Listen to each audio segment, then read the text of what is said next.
The views and opinions of the host and guests are their own and do not necessarily reflect the position of the management and staff of Guardian Network.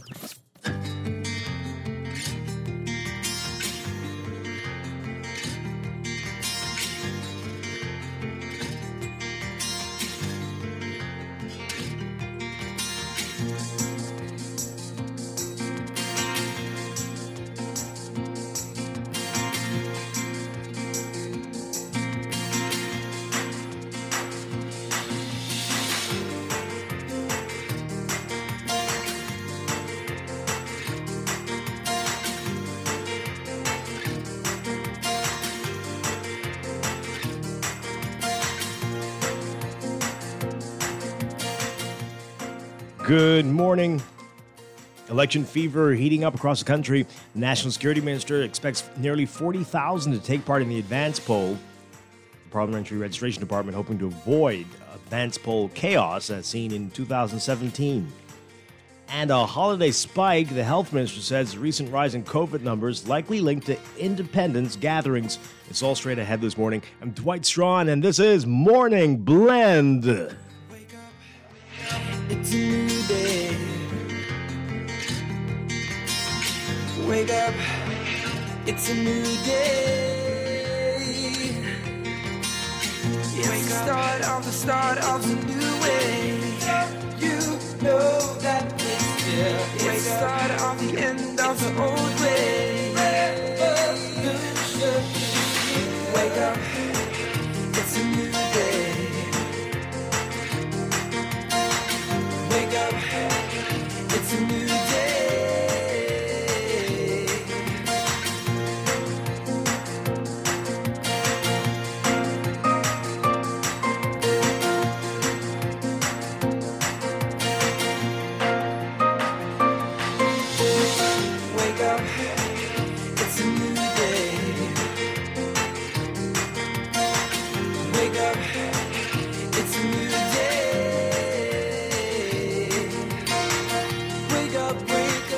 Good morning again, Bahamas. It is Wednesday, July 21st, 2021. This is Morning Blend on Guardian Radio 96.9. Again, I'm Dwight Strachan.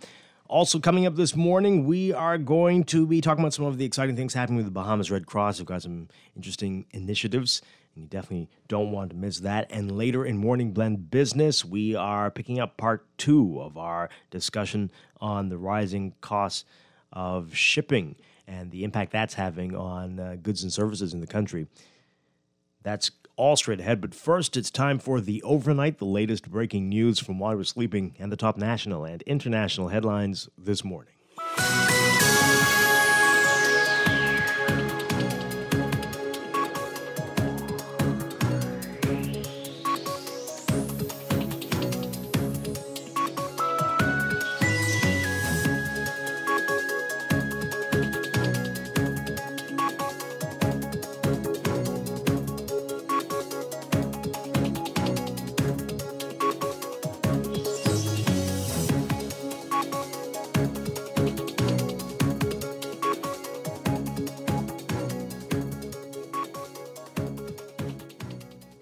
In the overnight, the recent spike in COVID-19 cases likely linked to gatherings during the Independence Day weekend. That's according to Minister of Health, Renard Wells. He says it's been a roller coaster ride in terms of positive testing for COVID. He says that the Bahamas expected to see numbers rise given the number of positive cases in the country before the Independence holidays and the number of gatherings over the weekend, the holiday weekend. The Bahamas confirmed 950 new cases so far this month. Of that figure, 465 cases were confirmed between July 12th and July 19th. Shortly after the first case was confirmed in March 2020, the Governor General declared a state of emergency. That state of emergency is ongoing and empowers the Prime Minister as a competent authority to impose restrictions, including nightly curfews and weekend lockdowns, as you know.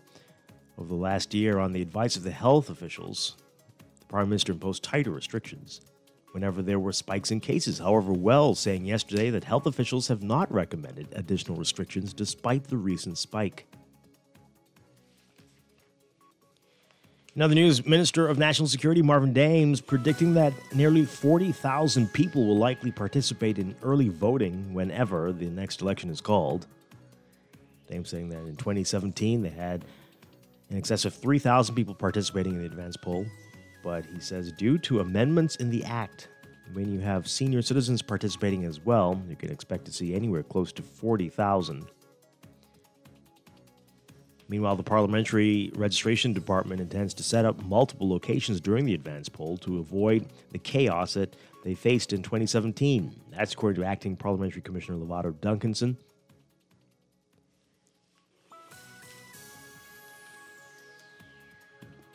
Duncanson says that 26,228 people over the age of 65 are registered to vote. During the 2017 advance poll, many people were forced to wait up to 5 hours to vote, and others were prevented from voting because their names were not on the register. Voting only took place at the Kendall G.L. Isaacs Gym. Asked how officials hope to avoid the issues of the advance poll from 2017, Duncanson says they're looking at setting up more voting sites. Health Minister Wells denying frustration and frustrating the Constituencies Commission's attempt to complete its report. His comments coming after Speaker of the House, Alison Moultrie, who serves as Commission Chairman, accused the government members, Wells and Agriculture and Marine Resources Minister Michael Pintard, of frustrating the process of completing that report. Wells saying that he's never held up any document. He says, quote, "We've always followed the requisite procedures to ensure that there is no conversation, no issues, no coming back after we've proceeded in a constitutional process, and that is what we're going through. At the end of the day, the commissioners, those who are part of the commission, will put forth our views." And a woman who kidnapped 4 young boys and attempted to abduct a 5th boy in 2019, sentenced to 3 years probation. Deidre Gibson, who faced a potential maximum sentence of 10 years, received the sentence as part of a plea deal. Gibson, who has a history of mental illness, will be sentenced to prison for 2 years if she commits an offense during the period of probation. She's required to attend outpatient services at Sandlands Rehabilitation Center on a regular basis, with the expectation that the court receives quarterly updates. Overseas, on the eve of the Tokyo Olympics, the government's attempts to curb a coronavirus surge by targeting drinkers is drowning in liquor frustration and indifference. Japan has asked the city's restaurants and bars to close by 8 p.m., if not entirely, to keep people from socializing in close contact with strangers and spreading the virus. But the state of emergency hasn't deterred many. Instead, drinkers moved outdoors, and many bars in Tokyo's famed nightlife districts are bustling with defiant customers. One resident saying that they're not convinced when the government, quote, victimizes people who are drinking alcohol without showing decent scientific evidence, even while going ahead with the Olympics. The IOC reception happened, an IOC reception happened a few days ago, and happened at a time when the public is barred from going to parties or even attending most Olympic events. Many Japanese are frustrated by that contrast, but are hardly staying home. Exempted from the emergency state mandate, 24/7 open convenience stores, busy with shoppers, and near one of the shops, some drinkers still talking with city workers wearing green Tokyo Metropolitan Government vests who are asking people to refrain from drinking and chatting outside. And Germany's cabinet today approving a roughly €400 million or $472 million package of immediate aid for victims of last week's floods, and vowed to get started quickly on rebuilding the devastated areas. The finance minister saying that the package, financed half by the federal government and half by Germany's state governments to help people deal with the immediate aftermath of the flooding, will be expanded if more money is needed. The government also expects to spend billions on rebuilding, but how much exactly won't be clear until authorities have a better overview of the extent of the damage. The finance minister saying that reconstruction efforts will get underway without delay.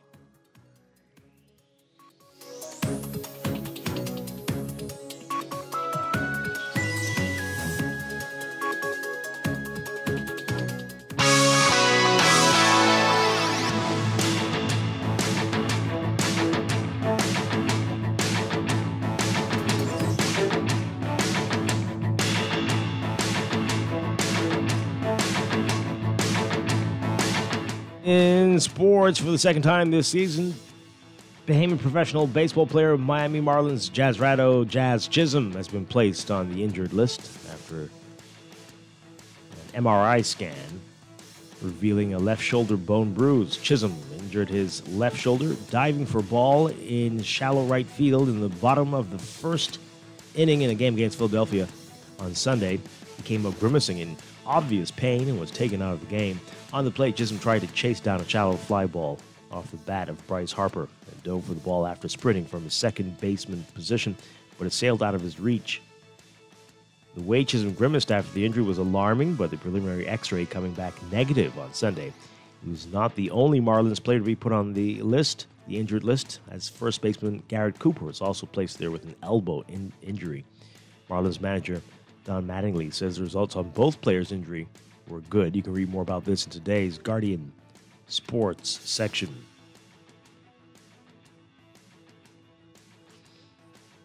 And from the NBA, Giannis Antetokounmpo had the Larry O'Brien Trophy in one arm, the NBA Finals MVP trophy in the other last night, and there was a cigar on the table in front of him. All the work it took to lift the Milwaukee Bucks from a team that won 15 games when he was a rookie to one with 16 wins this postseason finally finished.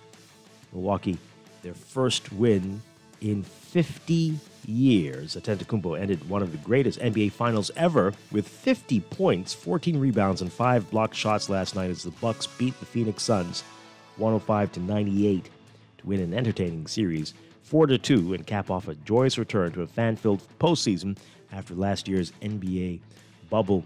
It was the third game of the series with at least 40 points and 10 rebounds for Antetokounmpo, a dominant debut finals performance that takes his place among some of the game's greatest.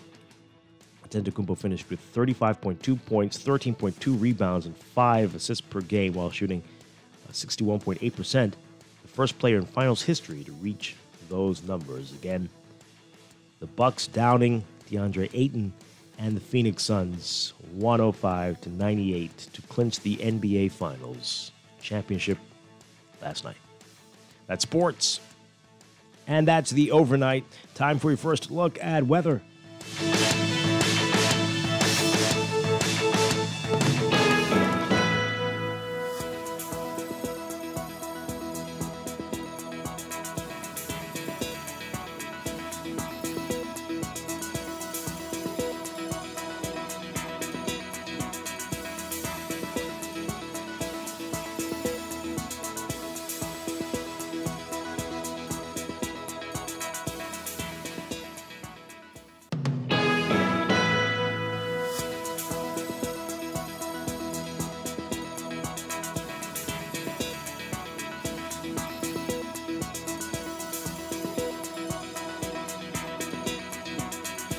In your first look at weather for today, we've got high pressure generating moderate to fresh winds across the islands, while tropical moisture streams across the northwestern islands.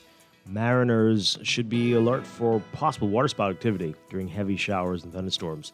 Beachgoers in the central and southeast Bahamas again should exercise caution due to possible rip currents along east and south coast beaches. And residents again being urged to hydrate and remain alert for signs of heat exhaustion during high temperatures today. For today, for the northwest Bahamas, your forecast calls for variably cloudy, hot, and humid conditions with widely scattered showers and isolated thunderstorms, becoming fair and warm with isolated showers with thunderstorms tonight. Gusty winds and higher seas are expected in showers and thunderstorms. Wind southeasterly at 10 to 15 knots, seas 2 to 4 feet. For the central and southeast Bahamas, mostly sunny, hot, and breezy with a passing shower, becoming fair, warm, and breezy with a slight chance of showers tonight. Small craft caution continues in the central and southeast Bahamas. Winds east to southeast at 15 to 20 knots, seas 4 to 6 feet. After warm start so far, 82 right now in Nassau, 80 in Freeport. Look for highs getting up to around 91 Fahrenheit, 33 Celsius today. The heat index up to 104 Fahrenheit, 40 Celsius. Overnight lows tonight getting down to 77 Fahrenheit, 25 Celsius. That's your first look at weather this morning. We'll have an extended outlook coming up after traffic in just a bit.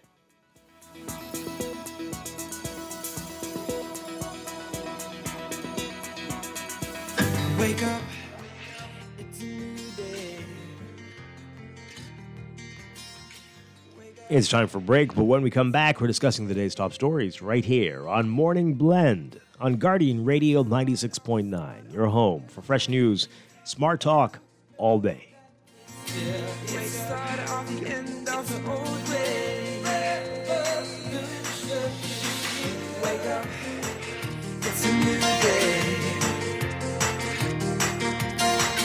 Wake up, it's a new day.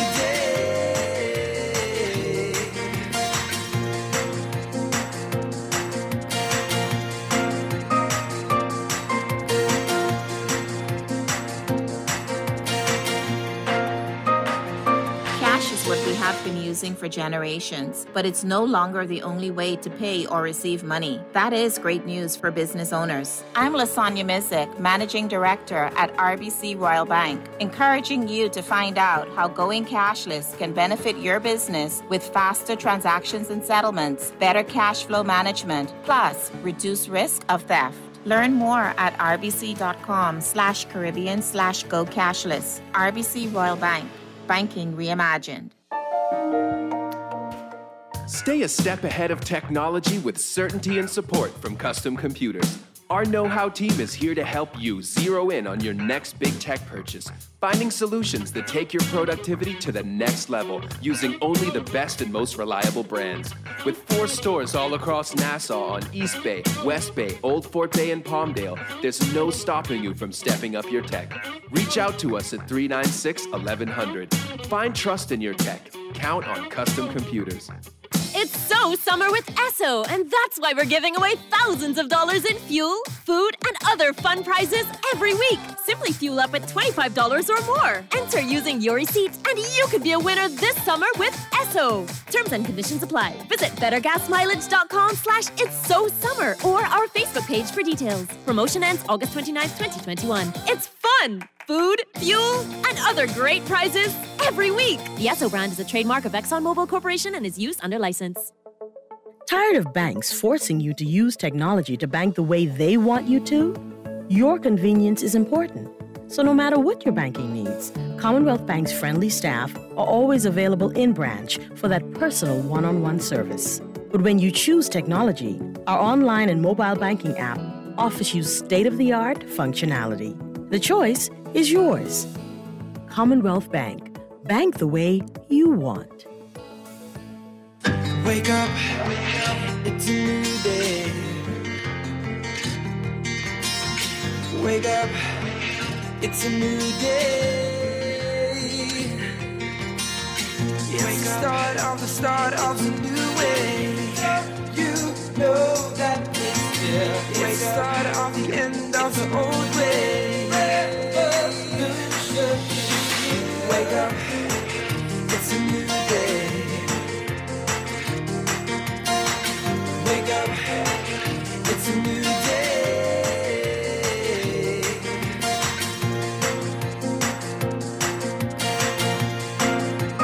Welcome back to Morning Blend here on Guardian Radio 96.9. We are streaming live on GuardianTalkRadio.com and on the Guardian Radio app for smart devices. We're also on your televisions on Cable Bahamas Channel 969 and BTC Flow Channel 612. Once again, I'm Dwight Strachan. Chester Robards on vacation. He's going to be back with us next week. So it's just you and me, folks. So let's talk. You can join the conversation. Tweet us at MorningBlend969 or Facebook, facebook.com/MorningBlend969. Email us morningblend@nasguard.com, or you can text us on the Guardian Radio text line powered by BTC 422-GR96, 422-4796. Standard text rate supply. Coming up this morning, more weather and traffic. In our 8 o'clock hour, we're going to be talking with the Bahamas Red Cross. They've got some new initiatives, exciting new things going on. You definitely don't want to miss that. And then later in Morning Blend Business, we continue part 2 now of our series on the rising shipping costs, global shipping costs, and the impact that's going to have on businesses here and you as consumers, and the prices that you pay for items currently, and what that's going to look like in just a few weeks, months. and how long this is going to continue. We're going to get into all of that again today, another perspective or other perspectives on this morning. So a lot to get to, but let's begin with what's in the news.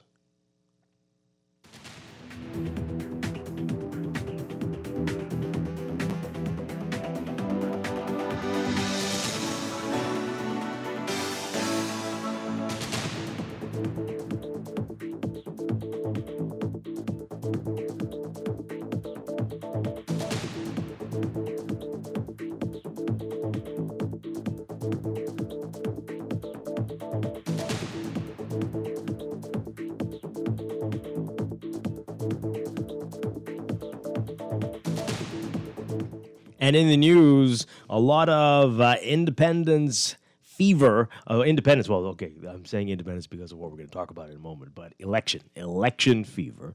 And so there's a lot of stories about that. We're going to get into that now. People are trying to register and are having some hard times, long lines at registration centers, and some frustrated potential voters this morning. We are going to talk about that in depth in just a bit. But the big headline in the National Guardian, holiday spike. The health minister says the recent spike in COVID numbers likely linked to independence gatherings, right? And already getting a text about it. Someone's like, what? I don't understand. Anyway, take a listen to what he said, and then we can talk about it. This is a report from our Jillian Gray. Usually there's a little uptake in cases about 7-8 days, 5 to 7, 8, 14 days out from any sort of major holiday.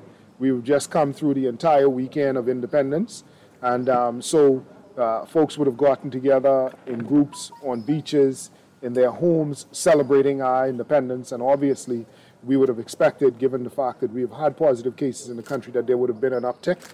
Wells says in the coming weeks, they'll be assessing the data to see if there are any defined clusters. The state of emergency is set to end on August 13th. The health minister says while many of the restrictions will fall away, the travel protocols may remain. You know, the United States has moved beyond certain restrictions, no mask mandate and other restrictions inside of the United States, but they have kept the test for entrance into their country. So we're going to have to look at it. We're going to have to assess it. And obviously, we will take the recommendation of our health team into consideration in deciding whether or not we actually keep the requirements of having to have an RT-PCR test to come into the Bahamas. In the meantime, he said there are no plans for tighter restrictions. We move basically on the recommendation of our health team. I do not believe that there's any recommendation from them. We have our emergency meetings on Wednesday. Last week, Wednesday, we had one. This week, Wednesday, we're going to have one. So I will look to see what the recommendations are tomorrow. But so far, there's not been any recommendations outside of what was recommended for Bimini for tighter restrictions. And so we're continuing to move forward under the existing COVID protocols, existing curfew time. And any word on... Hundreds of voters have rushed to registration centers in recent days, but Wells says once they follow health protocols, he's not concerned about those crowds. Now, the health minister is continuing to encourage Bahamians to get vaccinated, as he says that's the only way we'll get out of the pandemic. Though vaccines in the country are running low, Wells says they're expecting a tranche of the Pfizer vaccine in August. He's hoping early August. For The Guardian News Network, I'm Jillian Gray. Okay. So many are scratching their heads. They're like, really? With these numbers, the health officials aren't recommending anything but similar numbers last year. Got people completely locked down. All right. Well, others are saying, yes, that's the way it should be because we have to live with it. It's here. We can't continue to lock down. We can't continue to strangle the economy and people's livelihoods. All right. But what do you say about independence? Here's a text. This person says, does it make sense to you that independence gatherings have caused a spike? We don't celebrate it like that, bro. People have been interacting with each other for some time now, yet all of a sudden, all over the world, cases are rising. Was the world also celebrating things that caused them to gather, giving rise to COVID? Now they're talking fourth wave. Anyone who does not see something fishy here is brain dead and is like, unto a sheep following blindly. Okay, you raised some very interesting points. Yes, our spike has coincided with spikes all over the world. That is a very interesting point. But also we have to look at the travel factor, right? So, yes, there were gatherings. Independence fell, the holiday was a weekend, a long holiday weekend, and people were definitely doing things. But there have been a lot of people traveling, and they're interacting amongst us. And so those things help to spread.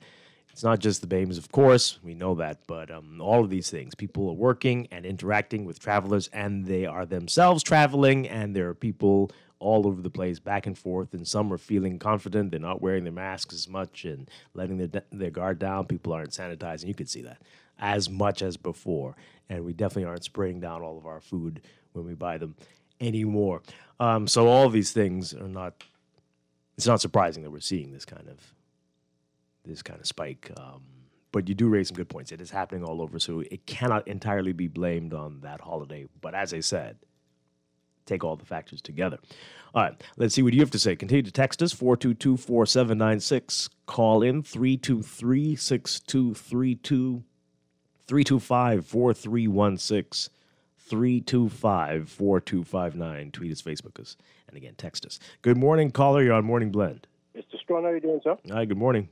Mr. Strachan, Uh-huh. do you hear me? Yes. I mean, it never seemed to amaze how, this government always trying to blame Bahamian for the spike. For the spike, first of all, no Bahamian has no authority to open no place.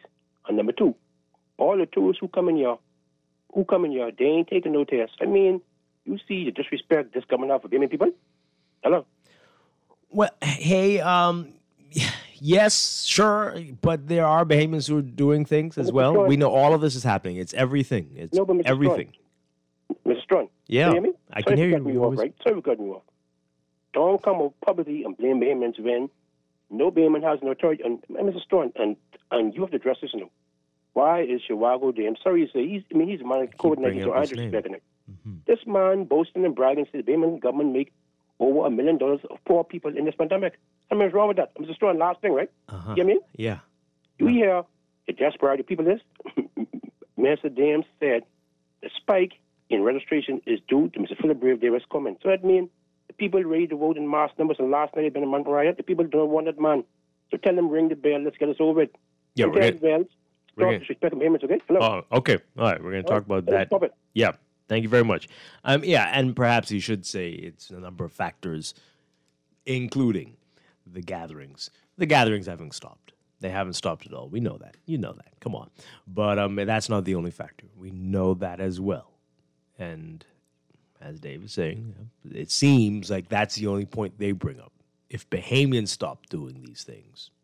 And that is true. Bahamians need to calm down and, right? Yes. But also, what is happening with all the people coming into the country who don't have to follow certain protocols? That is also concerning. A text here. Whenever one of your reporters gets a chance, ask the minister to produce the data to support his statement. This is the health minister? Okay. Well, yeah, they can ask. They won't get much. Yeah. Some of us need to take responsibility for our actions. During the Independence holiday weekend, there were many gatherings and parties, and the majority of them weren't wearing masks, or if they wore them under their chin. Indeed. Mm-hmm. Okay, thank you very much. Good morning, Dwight. Just wanted to let you know you're doing a great job. I listen to you every morning. Just a word of encouragement. Oh, thank you very much. Need that. Need that. Thank you. And this one here. Isn't it amazing that we have data to prove that our celebration caused the increase, but there's no data on the effects of the campaign in large crowds and the tourists on the increase? Well, it would be questionable if they have the data to say that the celebrations did that. But hey, yeah, I get your point. Good morning, caller. You're on the air. Good morning, Dwight. Hi. Yeah, I wanted to address that same point too, because, these parties, they campaigning, right? But in the same token, anytime there's a relaxation, they come for the Bahamian people, they use that against us. Mm-hmm. This was being played out from last year. Right. This ain't no new script, it's just the same script, right? So what I would like to see moving forward, right? I will hope my Bahamian people can wake up, right, and see that if you go left, right, the chances are you can still be right in the center, and if you go right, when you check yourself, you can still be right back here in the center, right here where we are. So if we're not prepared to make any significant change in this country, then what's the sense of us lining up or even registering just to continue on with the same status quo, the same nonsense of what these parties call governance, right? When the only people who benefit from this type of governance in this country are the politicians. How could we continue being a people who would appreciate that type of governance and looking to benefit from it? We have to get rid of this crony, this crony way of governance. Because I know you, I like you, you benefit. If I don't know you, I don't like you, you can't benefit. I hope the Bahamian people are prepared in this upcoming election to make make a change. Let's do it for the unborn Bahamians, so that they don't, when they come here, they wouldn't have to live in this type of attitude that keeping the Bahamians on a roundabout, just going around and around and around. Mm-hmm. We got to make a change. We have to send a message to the Queen of heirs and her successors, and they are inclusive of our government, man. Okay. We have to make this change. We have to make a systematic change in this country if we can see any difference in this country, Dwight. Have a nice day. Oh, I hear you. But I think a lot of people want to, but they don't know which direction to go for that change. And that's the biggest problem there. All right, so this person is making an interesting point. This text says, are there tourists in our hospitals or Bahamians? Well, hey, we know exactly what's been happening. The tourists come, and it's a hit and run. You come in, interact with some people, bam, and then you go back home. And then we are left with, right, this is how it is. We've known that. Don't you know that? They're not here long enough to get sick. Plus, they're interacting with an often unhealthy population that will not deal with COVID in the way that many, and that's not even very healthy people have been kind of getting very sick as well. So you can't even just say that. But yeah, that's why we're not seeing so many tourists. But hey, 323-6232, 325-4316, 325-4259. Tweet us, Facebook us, text us. Want to move on in a second to the election fever. But let's continue with your calls. Good morning, caller. You're on the air. Yes, good morning, Mr. Strachan. Hi, good morning. Yeah, how you doing? Doing okay. Yeah, man, I was listening to you, Dwight. I just appreciate you, right? But, the thing is, there seems to be a very, very dark agenda, right, to spread fear and keep the global sheep in the global village in a paradigm, a biosecurity fear paradigm, right? And what I would appreciate, data discloses all lies and data speaks truth. So those texts are correct, right? And so there was a gentleman who called yesterday. He seemed to have a narrative, and you gave him some time to articulate, right? But what I really would appreciate if sometimes, all right, you could just go on the CDC website and read the data on outdoor transmissions, right?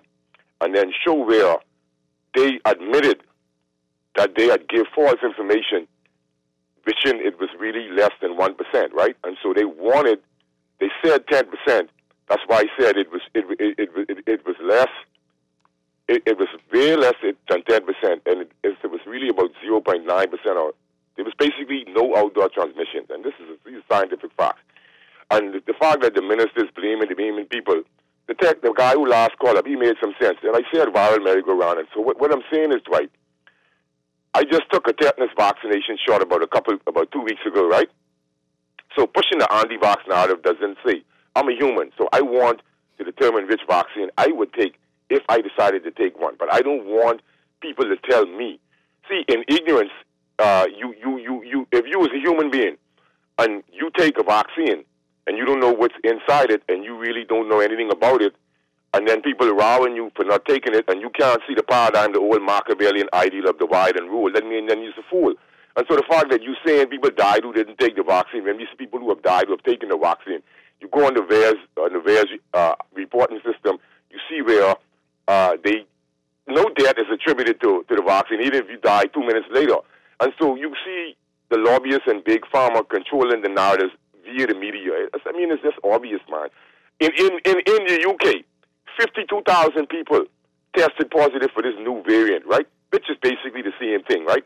And so 6 people died. So that would give you, 0 point something percent or 0.04% or something like that. So that's what I'm saying. So we actually are spreading the fair narrative. I want the Bahamian people to relax. They're creating, even the business people are getting so, antagonist towards the customers.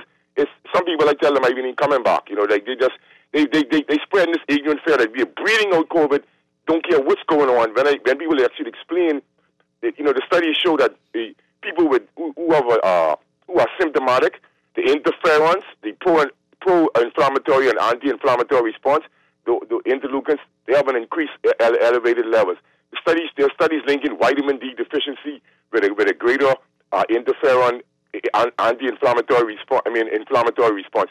And so the science is not being real. And so the minister them, and so people hate me for calling and speaking the truth. What I'm saying, Dwight. And so I'm not saying anti-vax, but the people could go and get vaccinated on the vaccine of their choice. That's all I'm saying. But don't have me looking like a fool when I know the jokers don't know the science. And the likes, and it's frightening because the global village is squeezing the sheep into this viral merry-go-round. When we're not really going to get rid of COVID, when you understand how the influenza strains work, Dwight, those are the only viruses that go through antigenic shift.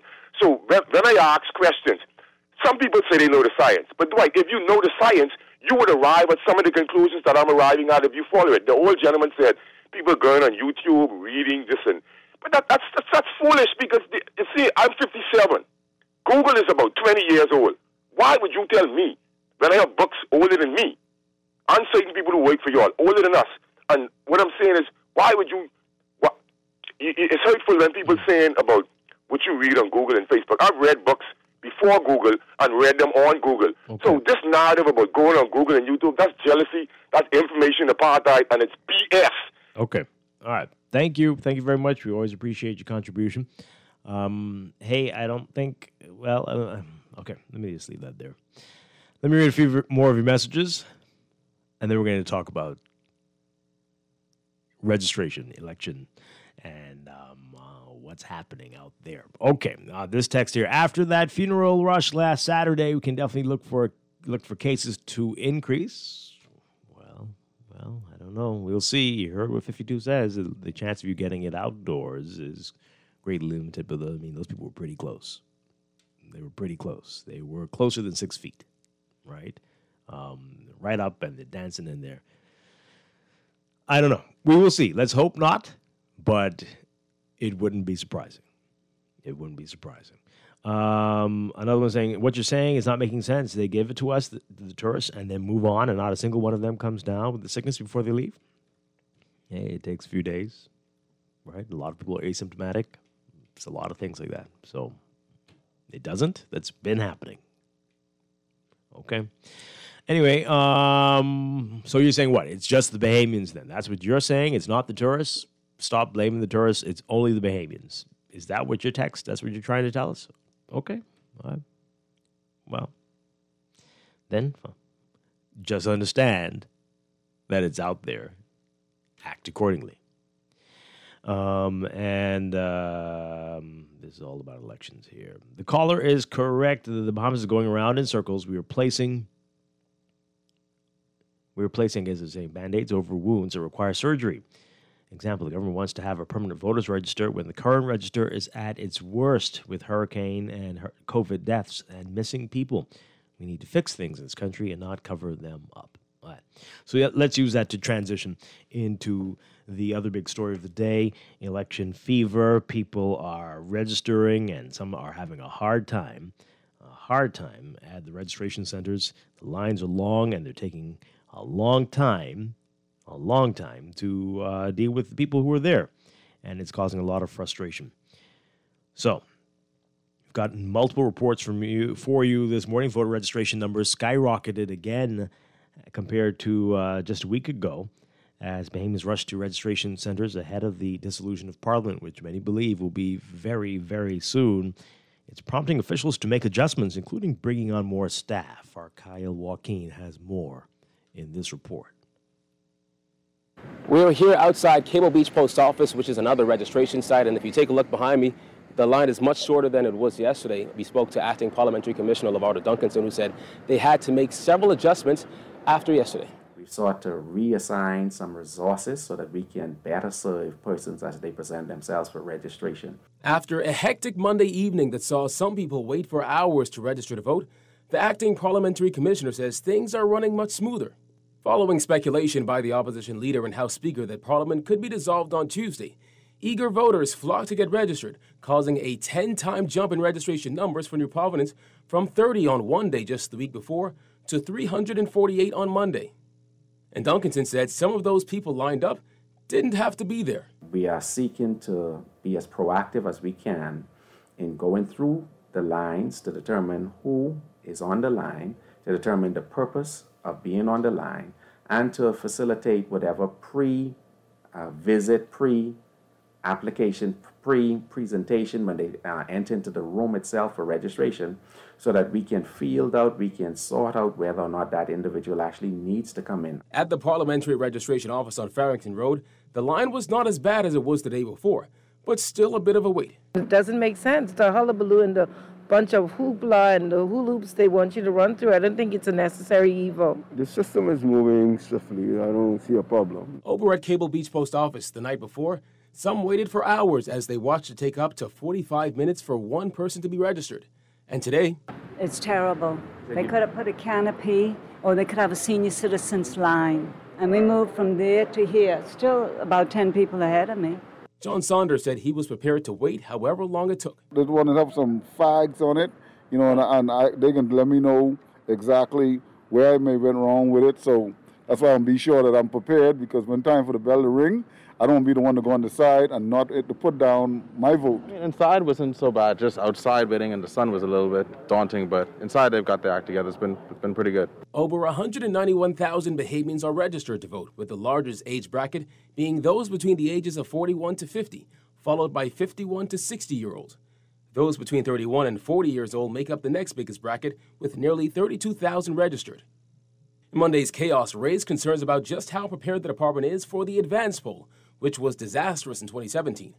Duncanson revealed to Our News that there will now be multiple advance polling stations with more personnel and resources. We are taking steps towards ensuring that there are multiple locations both on the island of New Providence and Grand Bahama, as well as overseas voting is still scheduled to take place, but obviously that will be subject to the health and safety protocols of the sovereign nations in which those polling locations would be identified. If you have your purple voter's card and did not relocate over the past 3 months, you do not need to register.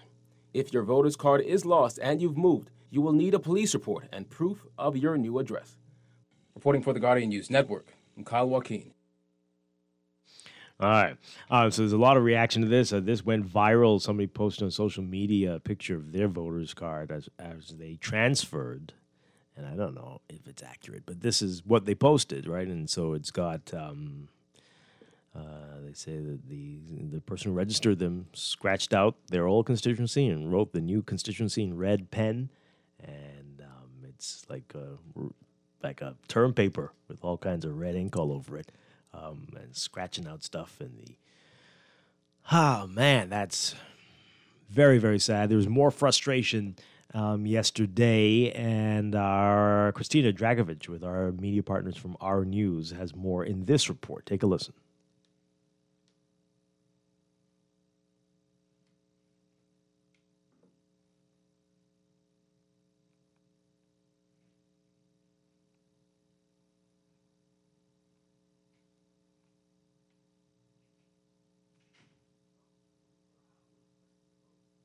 We're going to get that report for you in just a second. And while we do that, let's take this call. Good morning, caller. You're on the air. Dwight. Hi, good morning. Yeah. Listen, man. I watch the news story and everything. But my question is, what are these members of parliament doing? What are these candidates doing, man? My question is that we know. I know personally that there is a potential of an early election being called, man. They've been campaigning during, as soon as we opened, lifted up the restriction, they had ongoing campaigning from both political bodies, man. Why some of these candidates didn't get their constituency, people, voter drive, and the most important thing, get these people these questions answered in Parliament, man, of the displaced people in Abaco. Those people who are running in these constituencies, why didn't they come to the forefront and say, hey, man, ask these permanent questions, what will happen for those displaced people, man? Because you know the power of the Prime Minister to call an early election. It was in the air. It's very interesting points you're making. Yep. It's in the air. And we've been hearing everybody say that they're ready. All the parties say they're ready, but ready for what? You're ready to what? Just make noise? Because you aren't doing the things that you talked about, Why aren't you doing that? Why aren't you helping to get people registered, to talk about real issues, but other than just to say this is wrong with what this government is doing? People need to be angry at these parties, at these candidates, man, because the days of those days are gone, man. You can come and campaign in my area. Are you asking these people, are you registered? Are you going looking at their voters card, seeing if it's, you have to be able to go in your constituency office and inquire about, that's how Trump is out of power. He's out of power because they went out there and got people to vote, to register to vote. And now you telling people last minute, he's going to call a snap election. You should have been doing this a long time. So you got to really blame these candidates, man. It ain't about the grill and chill, It's about getting people to understand their constitutional rights in this country, man. Yep. Thank you very much. Appreciate it. Yep, very good points that you're making there. We've got that report for you now. Take a listen. Kyle, well, chaos erupted at voter registration centers last evening as some Bahamians waited up to 8 hours to register a new address or name change as rumors of an early election put everyone on edge. At this hour, from 1:30, some people have been here from 11 and stuff like that. This should not be happening. And they should not be able to say to us, we should leave now. That is unacceptable. Shortly after 8:30 p.m. Monday, dozens of people were still waiting to register to vote at the Cable Beach post office as the process seemed to come to a standstill. The line is not moving. It's not moving at all. Wait times and lines grew longer as the day went on, with some saying it would be now or never after waiting hours. When I came in today, I said, my motto was all these people out here, and it's been about 2 hours. So far? Horrible. Absolutely horrible. I don't know. There are some people who have been here from 1 o'clock, some been here from 12 o'clock. One lady just left, literally just left. I think that I'm just going to be here until they let me in. I have to exercise my right to vote. Right. And I will try my best not to let the long line and the long wait deter me from doing that. The process was discouraging for many, including first-time voters, who say they never imagined this would be their first taste of election season. This will be my first time. I kind of don't want to do it again, but I still want to exercise my rights. Frankly, I was even worried about registering because I thought, okay, next year I have so much time, but the rumors came out, so that's why everyone's out here right now. There was a mad scramble at registration centers up to 10 p.m. Monday when the Parliamentary Registration Department on Farrington Road took in the last registrants of the day. Our news spoke to one officer at the headquarters who estimated she alone had registered or made changes for more than 300 voters on Monday. The voter register closes the day before Parliament is dissolved. That timeline, however, is still up in the air. Recent events leaving many wondering if it's time for a fixed election date. Things like that? I think it's necessary now. Even during the pandemic, you shouldn't have 100 people hunched up together all waiting to vote. Think about the people inside and how much personal contact they've had. There has to be a better way. It's just about an efficient process. I mean, you know, it's the parliamentary registry. I mean, they have 4 years, 5 years, whatever the time is to get this process right. So whether it's fixed election date or not, if the process isn't right, you can still have the same problem. Our Christina Dragovich with that story. You may have problems with the processes, but people need to know. People need to know this is an unfair system. Only one man knows. Rumors can send everything into chaos. This is ridiculous. It will frustrate first-time voters. It will frustrate people who could potentially make some big differences. And you have to wonder, is that what the intention is? Is that what the intention is? Why would you do this? Why do we continue to have this ridiculous system? What is the point? It is affecting everything. As I've said, they don't know whether to take vacation. People don't know what to do, whether to do this, to get a new job, to hire people. And people are spending 8 to 9 hours registering to vote, losing an entire day. Some, as you've heard people say, lose wages for that day. Does this make sense? Only one man knows? Huh? This text here. Before Brave made that stupid remark, voter registration was moving along great. The department had to then adjust. Why Bahamian so last minute? There were notices to register from January 2021. A stupid remark. I don't know if it's stupid. And again, there are many reasons why some people are registering right now. Some people are just now becoming eligible to vote, and because of their birthdays. So sometimes that has to be factored in, right? And some people are just moving into new areas, and things have changed. So there could be all kinds of factors. Yes, some people are last minute, sure, but many aren't. Many aren't. Let's hear what you have to say. Good morning, caller. You're on the air. This is Strachan. I have to call about this election, okay? Okay. Okay, make it quick. Yeah. Yeah. Mr. Strachan, I mean, point blank, right? Mr. Davis, tell the people to go and get registered because they're private. Mr. Strachan, can I ask you a question? Okay, you were making a point. Go on. Remember when we was in a lockdown? The weekend, Prime Minister was supposed to lift it, extend the lockdown that Sunday. You remember, right? Right. Remember when the Prime Minister abruptly locked the town down with no warning or nothing? Well, remember, right? He was going to, and then he had to backtrack. Mr. Strachan, I mean, I'm going to try to contradict you. He locked it down, and then after pushed back, he changed it the next day. That's true of what? He was going to, yes. No, Mr. Strachan, don't say that, man. He didn't lock it down. He said he was going to do it tomorrow, and then people... The people realize this man can be trusted. Mr. Davis, Mr. Strachan, I mean, the writing on the wall. The people are out in mass numbers to get rid of this government. That's all it is. And tell Marvin Dames, go and sit down. He will not steal this election. Okay. All right. Thank you very much. Yeah. Let's take this call. Good morning, caller. You're on the air.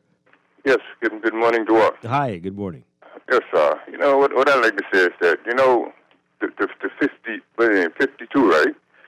That you know, he is a student of many subjects. One of them is science. So and then he have a platform, meaning talk show, right? And so when people realize that he is a student of the science, right? So but he is perceived to be anti, right? Coronavirus vaccine. He's anti-vaccine, you know, for coronavirus, right? And then see when he does that, right? And then the international media, right? The international, specifically progressive media in the U.S. is promoting this. They are not anti-vaccine, right? And even the conservative media, they have to correct themselves or be responsible and try to show some pro-vaccine for this pandemic as well. You see, so what he's doing, or whoever is anti-vaccine, people are listening to them and they are hurting. You understand me? They have to be, and they will be accountable, right? Even if it's accountable to Almighty God. You understand me? For the consequences, for the harm that they can potentially do. You understand me? To this population in the Bahamas. Wow. You see? Okay. So they got to be careful. You see? Because you talk about data, man. What data saying? The data saying that all the hospitalized, 95% of them are the unvaccinated. Right? About the deaths, 99% of those are vaccinated. Okay. So that's data right there. So definitely, if those kind of percentages is if he's scientific and just he's just doing the math, he should realize that taking the vaccine is an advantage. Yeah. All right. Call. Thank you very much. Yeah, 99% unvaccinated. That's right. Who are in the hospitals. Okay. Yeah, we moved on a little bit, but sure. Let's take this call. We got to take a break soon. Good morning, caller. You're on the air. Morning, Glenn. Hi. Sorry you're all by yourself this morning. Yes.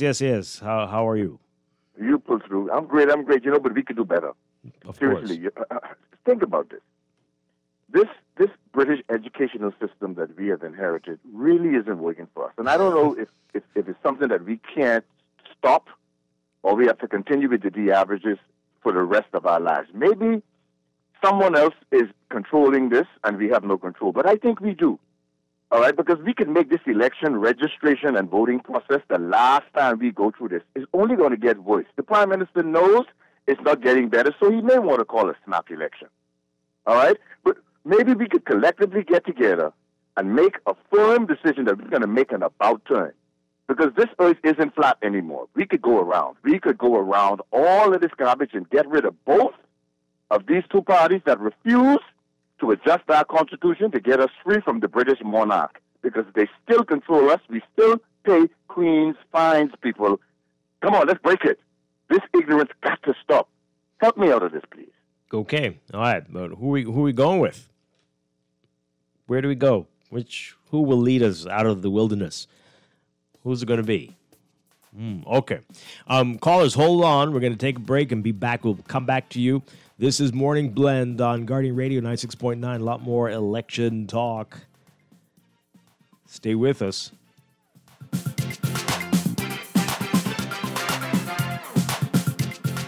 Sitting on my porch, drinking my switcher when I pull this great big fancy car. Plaster full of sticker from the bumper to the hood. The driver was a former movie star. Next thing I know, I was watching a show. The circus nearly knocked me off my chair. My little boy say, Pa, I never see that kind of car. How come them rich white people stop in here? I say, boy, they coming out the woodwork just like wood. Everybody catching politics like This is Guardian Radio 96.9 FM, Nassau, Bahamas.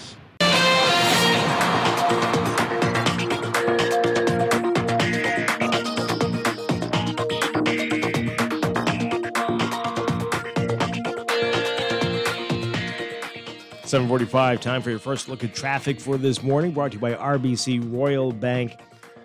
In your real-time traffic, we're seeing, as usual, heavy traffic on Sir Miles Butler Highway, northbound lanes. Just as you approach Harold Pond there, you're going to notice that. On your way to Tonique Williams-Darling Highway. Gladstone Road also busy.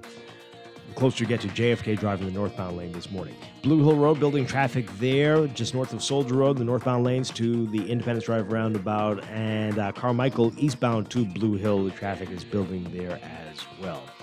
Just a reminder of the road resurfacing and paving preparation being done downtown. That's on West Bay Street and Marlborough Street this morning, so you might want to avoid that area if you can. It's slow going in that area as a result of this work. That's your real-time traffic and your Morning Blend traffic alert brought to you by RBC Royal Bank. Stay tuned for another update after the 8 o'clock news.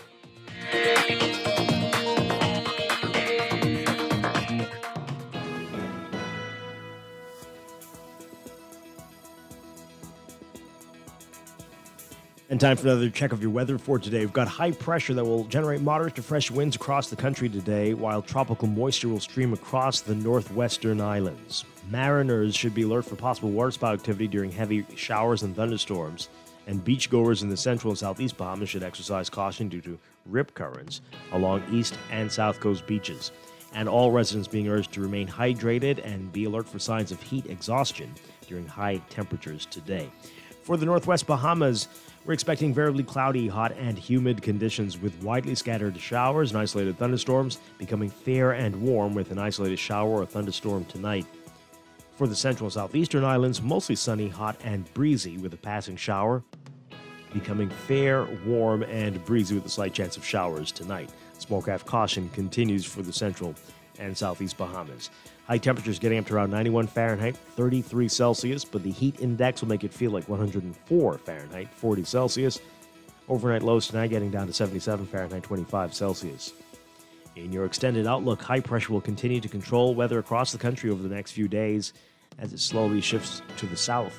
For tomorrow, Thursday, partly mostly sunny, hot, and humid in the northwest Bahamas, breezy in the central and southeastern islands with isolated showers or a thunderstorm. Friday, partly mostly sunny, hot, and humid in the northwestern islands again, hot and breezy in the central and southeastern islands with isolated showers or a thunderstorm. In the tropics, we're watching a broad non-tropical low-pressure system forecast to develop off the coast of the southeastern United States by late Friday or early Saturday. Elsewhere, tropical cyclone formation not expected during the next 48 hours. That's your Morning Blend weather check. We'll be back with more Morning Blend after these messages here on Guardian Radio 96.9.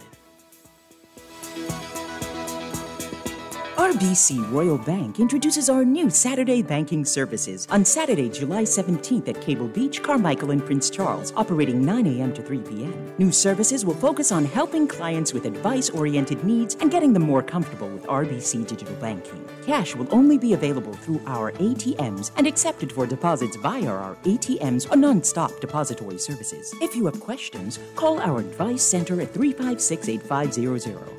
Reimagine Saturday services with RBC.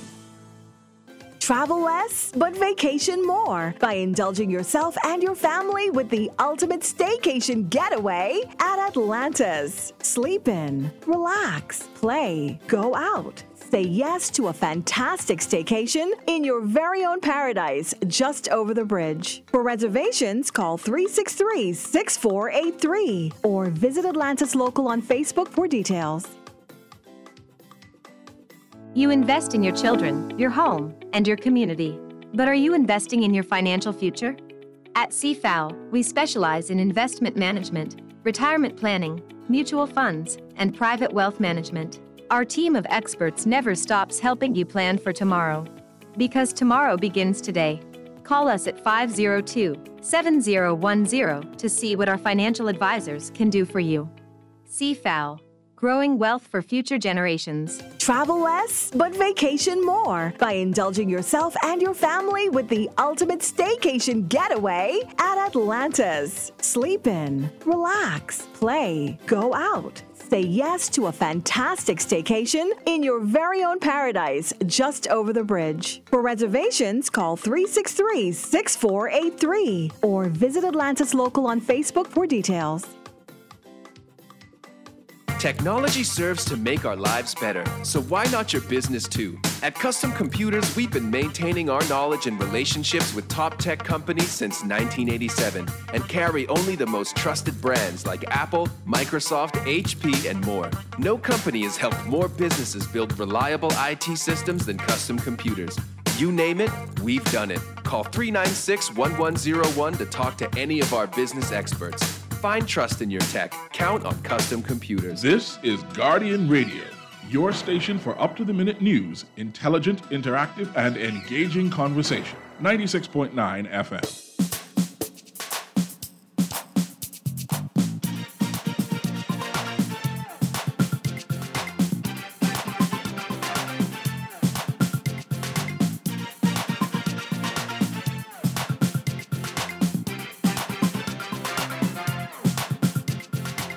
Sitting on my porch, drinking my switcher when I pull this great big fancy car. Plaster full of sticker from the bumper to the hood. The driver was a former movie star. Next thing I know, I was watching a show. The circus nearly knocked me off my chair. My little boy say, Pa, I never see that kind of car.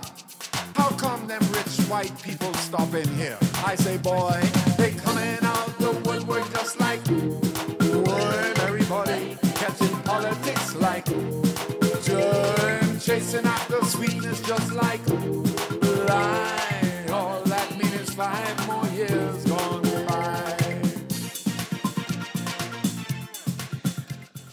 Wow.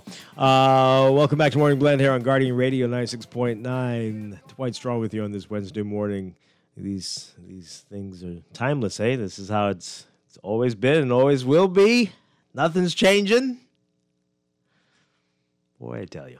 Call in, folks, 323-6232, 325-4316, 325-4259. Tweet us, Facebook us, text us. You wonder who's going to come in this year. Which big celebrities are they getting to come in to wow us? Boy. Our callers, you're still there? I know. Thank you for your patience. Yep. Good morning, caller. You're on the air. How you doing? Doing well. It's been a long time waiting. Appreciate it. Thank you. I've never called in, and I'm always listening to Guardian Radio. Thank you. But I want to share my experience at the Elizabeth State Center for registration. It was a horrible, horrifying experience. Oh, gosh. I tried to figure who is the manager, who is in charge, and as a government agency that we tend to put out what the procedures and guidelines are, they're not following it at all. You know, it took me 2 days just to get a transfer. And the attitude displayed from the person working there is a turn off, 1. 2, there's no communication, no signs or anything. Yesterday, I had to coordinate those who were there prior to the day before and those who came yesterday just to get registered. I had to ask the lady, please, give me a pen and a paper. Let's start to write these people's names down so you can know who you're serving one after the other. The day before, they called the COVID police for the people. And I'm like, what are you calling the COVID police for? Wow. You don't have anything in place. There's no sign saying 6 feet apart. There's nothing, absolutely nothing for a government agency. What is supposed to be leading? You understand what I'm saying? The government agency that is there and penalizing other people, but there is nothing there that states this is the proper protocol that we need you to do. Mm-hmm. And secondly, persons working there are actually bringing in their own people. So, I mean, it bothers me, right? Because here it is, I standing on the line for 2 days, but you could bring in a friend and put them before persons who have done that. Oh, that's what you feel mean. nothing about it. Wow. I tried to reach Mr. Audrey yesterday, but I wasn't able to reach him. And I thought it was very, very bad. We have elderly people who came twice. Okay, I stood on the line. I said, Ma'am, you know something? You're a civil servant. You have paved the pathway for me. I suggest you go before me. And I've been there, the day before from 3 until 10 and did not get served. And yesterday morning I reached there 8:15. You know what time they're supposed to open up? 10. You know when the first person got served? 10:30. Oh, my. 10:30. Camera wasn't working. They had to wait. I don't understand who is the manager, who is overseeing these sub areas. They're not doing a good job in government. You write with pen, red pen, putting scotch table. Come on. People out there, young people out there who can write and who are fast, they need coordination from you reach there to when you finish. No sign to say enter, no sign to say exit. Nothing. Right? It's horrible. My goodness. When I tell you it's horrible, it is horrible. Wow, sounds horrible. What time did you leave yesterday? When did you end up? 8:15. I leave about 1:45. Wow. And still persons were there who were there with me from the day before. When I was there yesterday, the day before, someone was there from 11. You know what time they leave? 7:45. I thank God for Mr. Dwayne Sands, who came and I spoke to him one-on-one. He was able to communicate to us standing outside that they would have open until about 10:30 p.m. to accommodate those who they could accommodate, and they still couldn't accommodate all of us. Come on, man. Get some of those high school graduates. Let them help persons. Coordinate the line where first time is one place and those who are transient is on the other. So the process can move a little faster. We still write with pen and pencil. Let me ask you a question. People are already saying this, these last-minute people. What do you say to people who make those comments? Listen, whether I am last minute, last hour, last second, the process should still be efficient and effective. This is showing them the deficiency. And you're a person like myself. I work, and it's not always that I get the time to do it. And like you said, right, there are many persons, young people I meet there, and they're tugging it out because they just reached the age of 18 and want to register. Absolutely. They want to vote, and they say this is voter suppression. And it is wrong in an age like this. If I can scan my passport and travel the world, I should be able to have a kiosk somewhere where I can vote or where I can put in the required documents that will give me a confirmation because I'm already on the register. This should be easy to do. I am ready. I'm already on register. I need to change from one polling station to the next, and it takes me 2 days to do that, right? No, that's not acceptable. Not at all. You know, and I hear people making things political. Oh, Mr. Sands came there and bring bears or whatever. But let me tell you, Mr. Sands was very, very thoughtful and bringing water and bringing juice and whatever to ensure that persons who were there from 11 or 1 o'clock was able to get, there's no bathroom there to accommodate your people. No water fountain, nothing. No water, come on, man. You call us care concern about people? Got to do better. We have to. Thank you so much for sharing that. I really appreciate that, giving a clearer picture for people to see what we're dealing with. This is frustrating. This is going to frustrate a lot of people. You heard in those reports we played, some of the people say they didn't feel like doing it anymore. And we can't have that. We can't have that, especially for first-time voters. Not going to be a good thing at all. As we get ready to go to the news, I'm going to read a couple of these. This mad rush to register really highlights for me how we cannot trust the Prime Minister, especially with his empty promises regarding fixed election dates. I will never support the FNM anymore. Oh, boy. Okay. He cannot be trusted. Okay. Another one here. You think it, what? You think it changes in the USA or England? Politics is politics. You guys make it sound like politics in the Bahamas is different. Well, some parts of it clearly very different. Let's break for news. When we come back, a lot more on this, and we're going to be talking with the Red Cross as well. We've got a lot to get to on this Wednesday morning. This is Morning Blend on Guardian Radio 96.9. Welcome back to Morning Blend here on Guardian Radio 96.9. We're streaming live on GuardianTalkRadio.com and on the Guardian Radio app for smart devices. We're also on your televisions on Cable Bahamas Channel 969 or BTC Flow Channel 612. You can tweet us at Morning Blend 969 or Facebook.com/Morning Blend 969. Text us 422-4796 on the Guardian Radio text line powered by BTC. And now at 8:21, time for another check of your weather for today, brought to you by Bahamas First Insurance. Here's what's happening. We've got high pressure generating moderate to fresh winds across the country, while tropical moisture will stream across the northwest Bahamas today. Mariners should be alert for possible waterspout activity during heavy showers and thunderstorms, and beachgoers in the central and southeast Bahamas should be alert for rip currents along east and south coast beaches. And everybody's being advised to remain hydrated and limit outdoor activities, and be alert for signs of heat exhaustion during high temperatures expected today. For the northwest Bahamas, look for variably cloudy, hot, and humid conditions with widely scattered showers and isolated thunderstorms, becoming fair and warm with an isolated shower or thunderstorm tonight. Central and southeast Bahamas looking at mostly sunny, hot, and breezy conditions with a passing shower, becoming fair, warm, and breezy with a slight chance of a shower tonight. Temperature-wise, look for highs getting up to around 91 Fahrenheit, 33 Celsius. The heat index is going to make it feel like 104 Fahrenheit, 40 Celsius. Overnight lows tonight getting down to 77 Fahrenheit, 25 Celsius. In your extended outlook, high pressure will continue to control the weather across the country over the next few days as it slowly shifts towards the south. For tomorrow, Thursday, you're expecting partly mostly sunny, hot, and humid conditions, mainly in the northwest Bahamas, breezy in the central and southeastern islands with isolated showers or a thunderstorm. Friday, partly to mostly sunny, hot and humid in the northwest Bahamas, hot and breezy in the central and southeastern islands with isolated showers or thunderstorm. In the tropics, a broad non-tropical low-pressure system is forecast to develop off the coast of the southeastern United States by late Friday into early Saturday. Elsewhere, tropical cyclone formation not expected during the next 48 hours. That's your morning blend weather check, brought to you by Bahamas First Insurance. What's first for you comes first for us.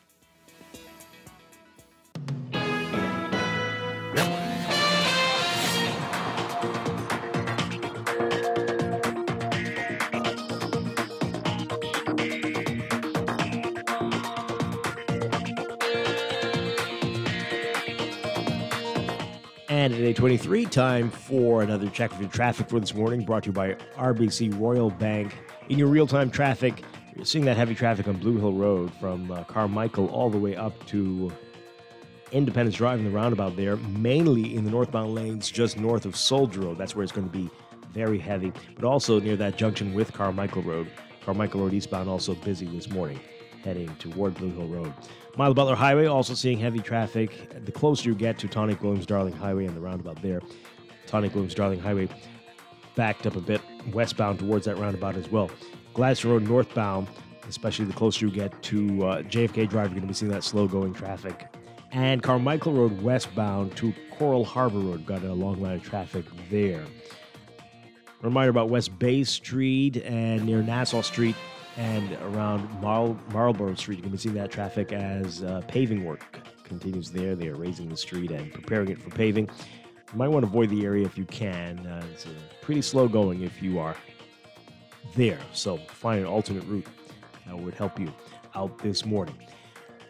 And other than that, just some pockets at the major intersections along the island, like Prince Charles Drive and Beatrice Avenue and Robinson Road and Old Trail.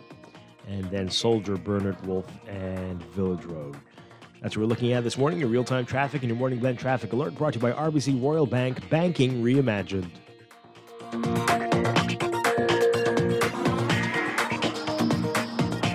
This is Guardian Radio, 96.9 FM. Fresh news, smart talk, all day.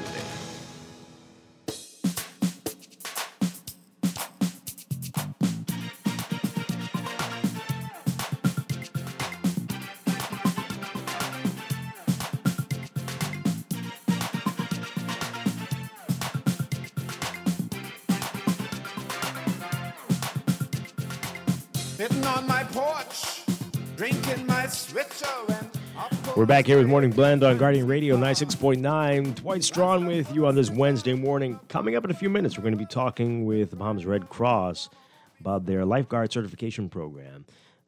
We definitely need more lifeguards around here. We're going to talk about that in just a bit. Continue discussing the election process, the voter registration process, causing some major headaches over the past few days, especially as the numbers have increased dramatically since speculation has become rampant about when the election is going to be called. And we're hearing from people who are texting us on social media as well.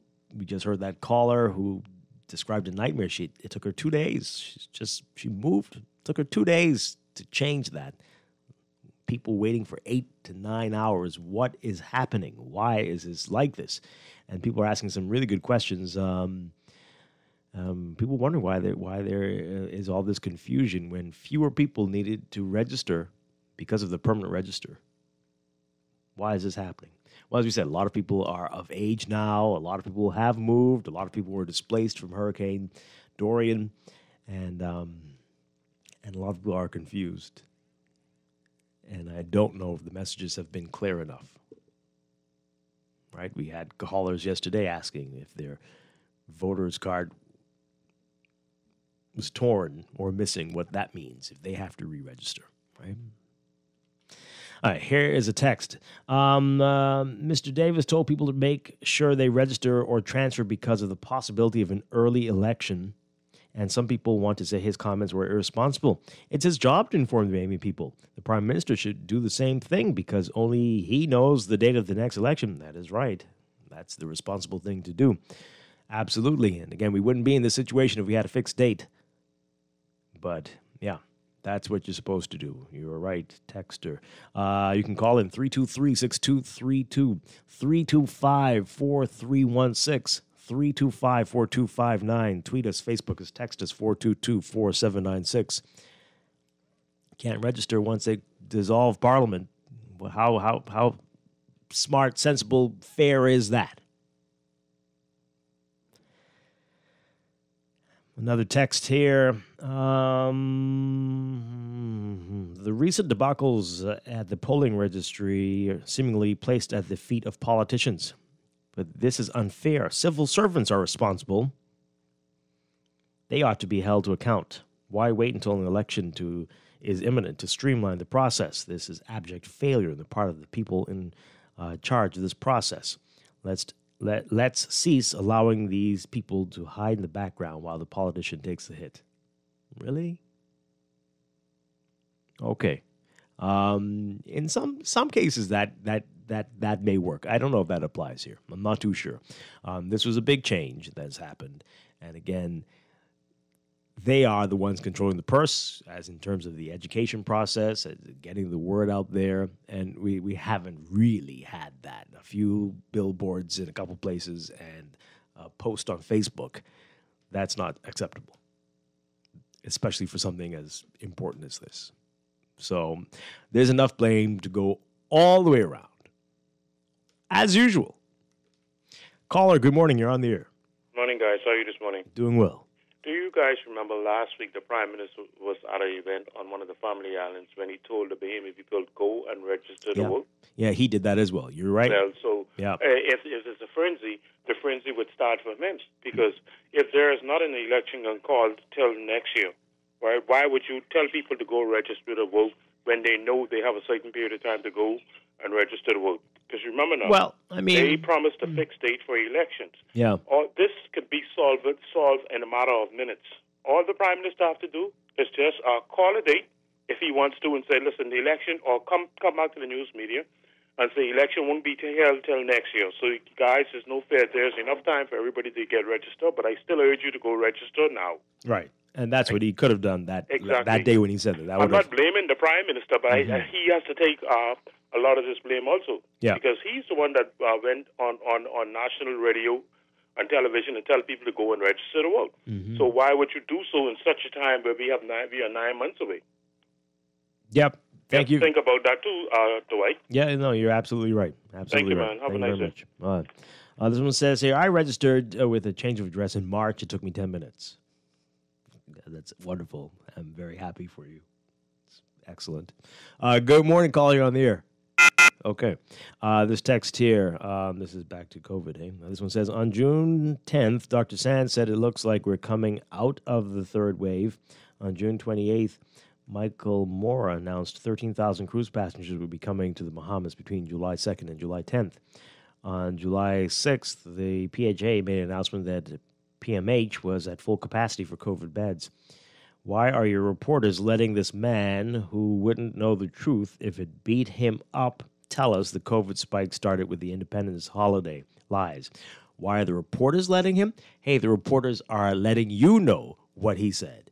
You deal with that. You decide what you're going to do with that information. You have presented a great case. What do you do now? He is also an elected official. What do you do with that information? The reporters are reporting what the people say. Okay?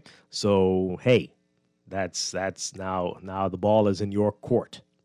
That's how it works, right? What do you want the reporters to do? Slap them across the face, say, stop talking foolishness? What do you want them to do? They're reporting to you what these people say. This one here. Davis was irresponsible in his utterance, but that's politics. How can he give out information that he's not privy to, and Bahamians shouldn't be so gullible? Okay. Well, we will see. We will see.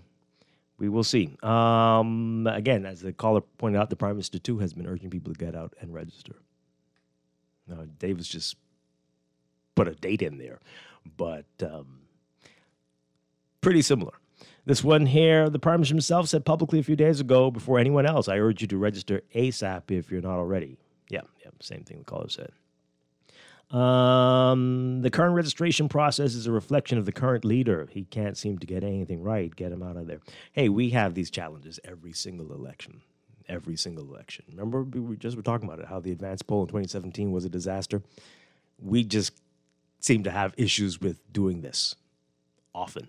Let's take these calls before we have to take a break. Good morning, caller. You're on the air. Good morning, Dwight. How are you? Doing well. Good morning. Awesome. Good morning again, and good morning to the nation. Dwight, the registration process for voting is nothing new in this country. In fact, we should have developed some systems by now that would allow the process to run pretty efficiently. One of the things that come across the mind right away would be perhaps, to instead of everyone rushing to the parliamentary registry office, perhaps have about four individual satellite groups, where A to G goes to one place, H to another letter goes to the next place, and so on and so forth.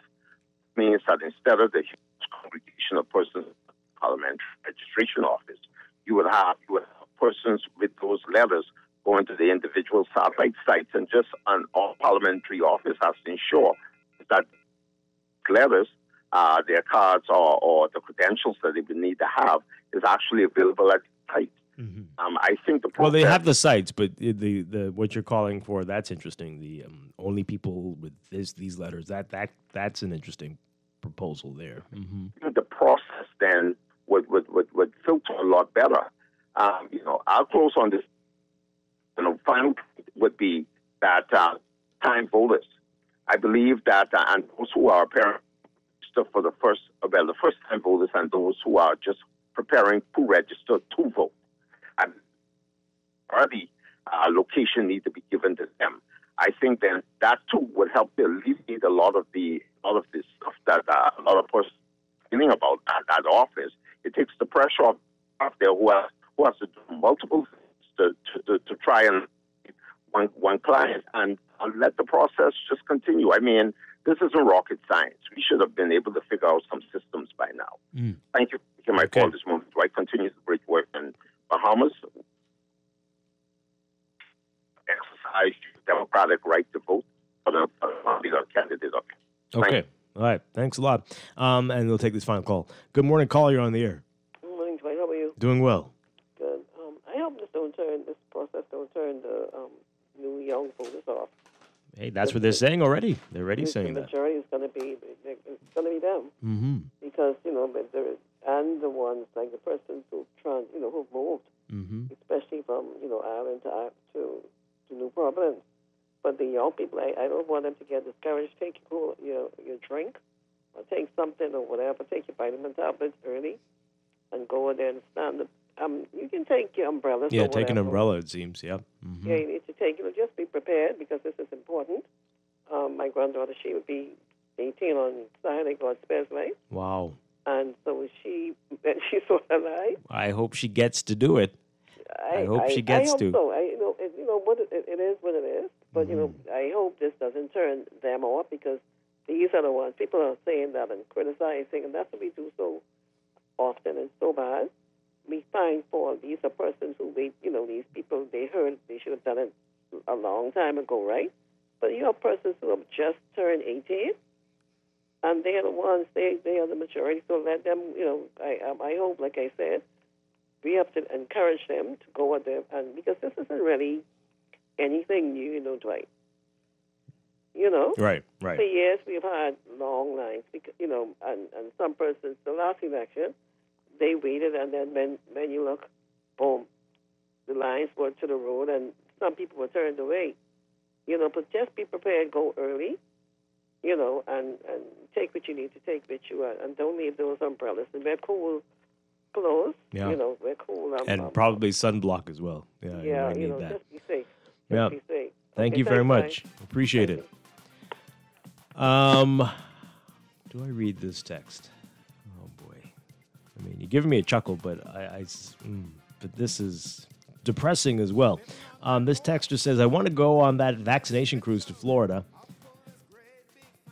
so I can escape into the interior of the U.S. and get Joe Biden's blessing. That way I can vote Democrat and get a $15 per hour job. Goodbye, Bahamas. Oh boy. That's not cool. But that's wow. Okay, let's take a break. When we come back, we're talking the Red Cross lifeguard certification program. This is exciting stuff. Stay tuned for that. This is Morning Blend on Guardian Radio 96.9. Chasing after sweetness just like light. All that means 5 more years gone by.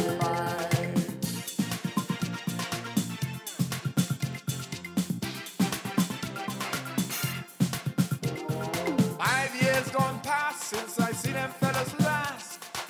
That's when they promised me the moon. But green cheese hard to get after voting time. RBC has been growing with the Bahamas for over 110 years with new ways to bank better. We are committed to deepening our relationship with existing clients and forging new ones in the future with new products and services and investment in the community, youth, and education initiatives. We are here to help you grow. We're here to help you flourish. We're RBC. RBC Royal Bank. Banking reimagined. Enjoy an elevated mobile experience with BTC, giving you unlimited talk for the best conversations, unlimited data for all your online fun, and unlimited roaming to stay connected while overseas. For just $50 per line. Unlock unlimited mobile talk, data, and roaming when you sign up for BTC Superfast Fiber Internet with speed starting at 100 megabits per second. Enjoy more great savings and value. Upgrade or sign up today. Visit any BTC store or btcbahamas.com. Conditions apply. There's only one way to have a better morning. How? Start your mornings the best way with our 2 for $6 breakfast sandwiches at Wendy's. For a limited time, choose any 2 of your favorite breakfast sandwiches, including the fresh Strachan sack muffin, honey buttermilk chicken biscuit, double sausage muffin, or the sausage, egg, and cheese biscuit. Wash it all down with our cold brew shake or coffee. Better mornings always start at Wendy's. Wendy's, different inside and out. Excludes airport locations. Screws and Fasteners World, Balfour Avenue and Palm Beach Street, has those hard-to-find fasteners for you right now. You can find stainless steel regular hex, carriage bolts, galvanized bolts, threaded rods, nails, self-tap screws, sex bolts, anchor bolts, turnbuckles, masonry tools, hand tools, and weed whacker strings. Check out the rope selection and car body fasteners, too. Special orders are welcome. It's your #1 fastener store. Screws and Fasteners World, Balfour Avenue and Palm Beach Streets. Call 326-1976. Switching your mortgage to CIBC First Caribbean is easy, affordable, and convenient. We'll help with your switching cost, give you 3 months payment free, and waive your commitment fees so you can enjoy the break you need. Plus, you'll get up to 95% financing and a pre-approved Visa Gold or Platinum credit card with 5,000 bonus reward points and more. Switch your home base to CIBC First Caribbean. Terms and conditions apply. Visit CIBCFCIB.com for more information. It's so summer with Esso, and that's why we're giving away thousands of dollars in fuel, food, and other fun prizes every week. Simply fuel up at $25 or more. Enter using your receipt, and you could be a winner this summer with Esso. Terms and conditions apply. Visit bettergasmileage.com/its-so-summer or our Facebook page for details. Promotion ends August 29th, 2021. It's fun! Food, fuel, and other great prizes every week. The Esso brand is a trademark of ExxonMobil Corporation and is used under license. This is Guardian Radio, 96.9 FM, Nassau, Bahamas.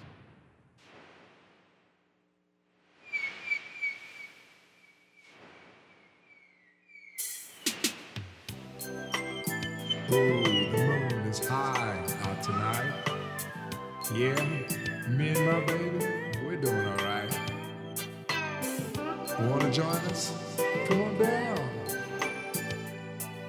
Wood is fine tonight. Out on the beach,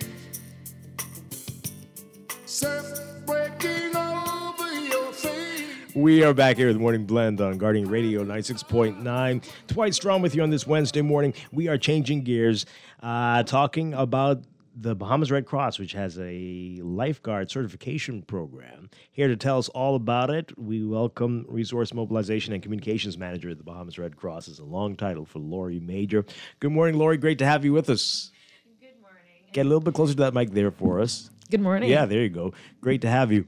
Thanks for having me. All right, so we're going to talk about the program in a bit, but lifeguards in the Bahamas, I mean, you don't see them often. How many do we have? Do you know? And where do we find them normally? Currently, we find them at hotel establishments where there are pool facilities. But the Red Cross is actually imagining seeing lifeguards on every beach across the Bahamas because we believe that one drowning is one drowning too many. Of course. Yes. And many of us wonder why we're not there yet. Yeah, it's a wonder, right? It's crazy. But Wow. we're here to help. So we need many. We need quite a few then. Yes, we do. Any idea how many we would need exactly? And because I mean, you got to have shifts and all. It's a big number. It's a big number. I mean, we have beaches all around the country. So, no, I don't have the specific number, but definitely we need a lot. Wow. There should be a good opportunity to provide lifeguard services throughout the Bahamas to man the beaches. Do you know how many we have currently at the moment? As you said, with those hotels, do we have any numbers at all? No. All right. But we need more. We know that. do. So there are opportunities here. All right. So I guess you answered this already. So why do you think why are you offering this? Why do we need this program?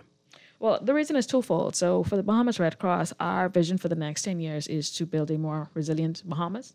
And we already play a major role in health and safety development in the Bahamas. And so, as you know, we already offer first aid and CPR services. And we wanted to augment that service with lifeguard saving skills as well, which would do two things. First of all, it would allow us to, like I said, provide talent for employment across beaches, give persons a new skill.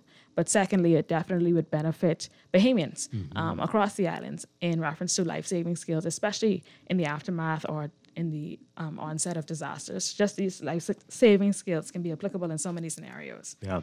Okay, so in the Red Cross's vision, how would this work? Would these people be working for the Bahamas Red Cross, or would they be working for a government agency? How would that work? How would they be deployed? Well, at this moment, we have received training that's accredited through the American Red Cross. There's been a cadre of persons already trained in lifeguard saving skills, and they will now be our trainers.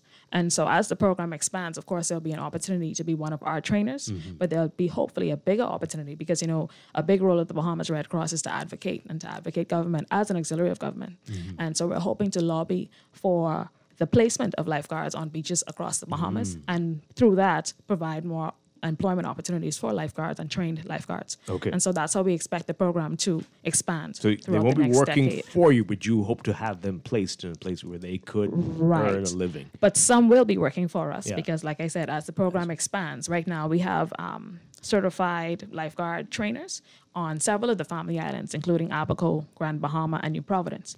But we have locations in all 17 of the main islands that are, populated. And so, of course, we will need trainers in all of these islands as the need continues to grow. All right, so this is interesting. We know there's the running joke that so many Bahamians can't swim despite all the water around us. So that must make it very difficult to find people to train to be lifeguards. Yes, so if I were to let a secret out of the box, Red Cross is also working on an aquatics program in the near future. And so we're hoping that we can definitely provide swimming services where persons, children, our youth programs, adults alike, the elderly, everyone could at least be able to manage in water. Amazing. And so that's one of the goals of the Red Cross. We're not there yet. Right now we are limited, but the lifeguard saving program is still, the lifeguard certification program is still something we're very proud of, and we're excited to launch. Okay. All right, so tell us about that. What does certification mean? And before we get to how you can get into the program, what would that mean? What would that entail? Well, as it stands, persons, in order to get certified in lifeguard training, whether it's through an employer or for their own personal interests, they would have to either travel abroad or be brought or bring in trainers from abroad.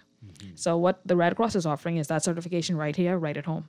And so local... Wait, hold on. So before now, that's the only way that it... That's how it's been happening. Now, Really? some facilities have trained lifeguard or lifeguard trainers on staff, but usually it's something that happens where persons bring these persons in from abroad to train groups. My goodness. And so hopefully we could provide that service to these major corporations that need lifeguards. But we would be the only homegrown base for this training locally. So that's good. And that's pretty much what the process is. So once you become a lifeguard, you are now accredited through the American Red Cross to be an internationally certified lifeguard. Wow. So that gives you So employment you could opportunities. travel all around the world and do this. You'll be certified. Yeah. Yes. Oh, And that's and amazing. the program actually also recertifies existing lifeguards. So if anyone's waiting to be recertified or had this skill before, they definitely can now be recertified in this skill. Wow. Yeah. All right. So how many people can you accommodate in the training? We like to have a minimum of 10 and about a maximum of 12 to 15 based on whether or not we have one or two trainers available. Right. Yeah. So you're going to have how many different programs running at the same time, or is it concurrently? Well, how will because it we're work? just launching it, it'll operate similar to what we do with the first aid and CPR courses, which means that once we have 10 signups, we have a class. But right now, first aid runs about once a month at minimum. So sometimes we can go on site and two groups and make training happen. But most times we just coordinate registrants to get a pool of about 10 per class. Okay. All right. So how long does it take, and how often? What's the commitment like? How often do you have to go for classes or for training? Well, it's a 5-day commitment, a 5 business day commitment. So, of course, there's going to be a heavy theory component. You don't just learn how to practically save lives. You learn why and the theory behind it. So there's some classroom days. There's some days in the pool. And then there's some days in the beach in the live current. So you should be able to save a life wherever you are. Wow. All right. So how many hours are we talking about? The full day, 9 to 5. Okay. Yeah. So you're back in school. Yeah, pretty basically. much. But it's only for a week. I mean, ultimately it adds up to 5 business days, which is usually it's going to be conducted probably Monday through Friday. Only for a week? Yeah. Okay. And after that, you're certified. Wow.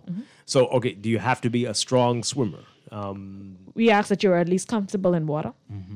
If not, then of course take the steps to become comfortable in water, whether that's through some skills building or swimming skills building. And not only comfortable in the shallow end of the pool. No. You definitely have to go into the deep. Yeah. Okay. All right. So there's a cost to this. Yes. How much does it cost? The cost right now is less than $400. We're hoping that it stays around $350, $375. Of course, there's some insurances involved, but inclusive of that, it should be no more than $375 per person. Yeah. All right. So that's a good amount of money for a lot of people. But you say the opportunities are there. The opportunities will be there. I mean, we imagine in a Bahamas wherein if you want to get a job in a hotel as a lifeguard, and that's what they're hiring, instead of that, you could be top of the fold because you are already trained to do this by an accredited body that they trust. And we're hoping, like I said, to build that relationship wherein they can come to us for that training right here instead of having to send abroad or bring persons from abroad.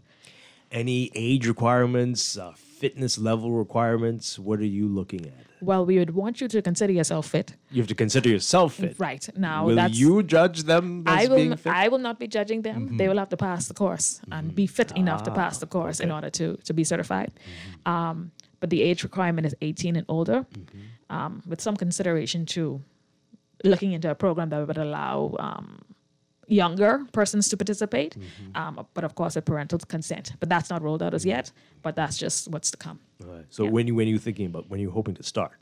The lifeguard program itself, it's already started. It's already started. Yeah. So we've already broadcasted across all our social media channels, and the registration process is available on all our social media and our website channels as well. So you're just waiting for that 10 to 12. Yeah. So we also have a on-call feature wherein if a family island, for example, that's not already provided with a trainer from the Red Cross has a group of 10 or more persons who want to be trained for whatever facility or whatever they're doing, we can travel to them and conduct the training there. Yeah.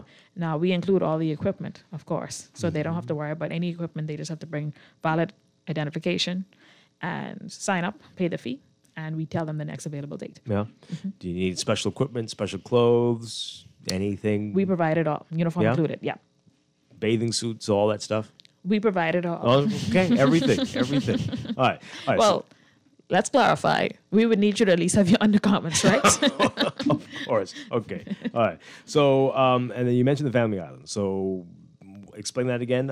If you are on Family Island and you want to do this, what do you do? Do I have to come to Nassau? No, Or- we have a registration link, so you can actually call into the Red Cross to inquire with our instructor, our coordinator, Ms. Xana Dormius. She's also the coordinator for the First Aid and CPR course. She will take your registration and facilitate the travel of the person to you to train you. But like I said, you need a group of at least 10 Right. to do that. Right. Okay. And again, how often do you think you're going to be doing these? As the need presents itself. Yeah. And we're expecting, like I said, based on the things that we're going to be doing on the back end, we're expecting the need to increase. We're expecting to be in a position to ask for lifeguards to be placed on each beach as a responsibility of the country and we who run it. So it's possible every few weeks you could have a new Yeah, it's cohort. very possible. Yeah. It's very possible. All right, we're going to tell you how to sign up in just a bit. If you have any questions, call in or text us or tweet us or Facebook us, 323-6232, 325-4316, 325-4259. Tweet us, text us, Facebook us right now. And again, this is a great opportunity. I hope people are listening. Sometimes they get all silent when these opportunities present themselves. This text here, I'll tell you this, Dwight, the movie Jaws has forever damaged the minds of Bahamians. Yeah. Oh boy, there's always some beach tragedy on a holiday. This is an awesome program, though. Yeah? Okay. That's not true, is it? Do you think?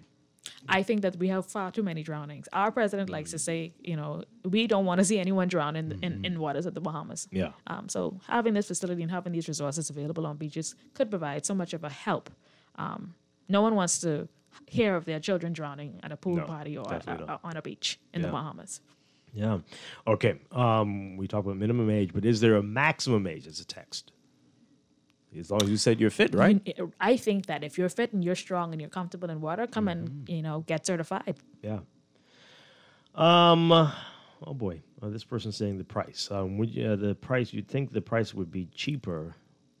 They're mentioning some other things.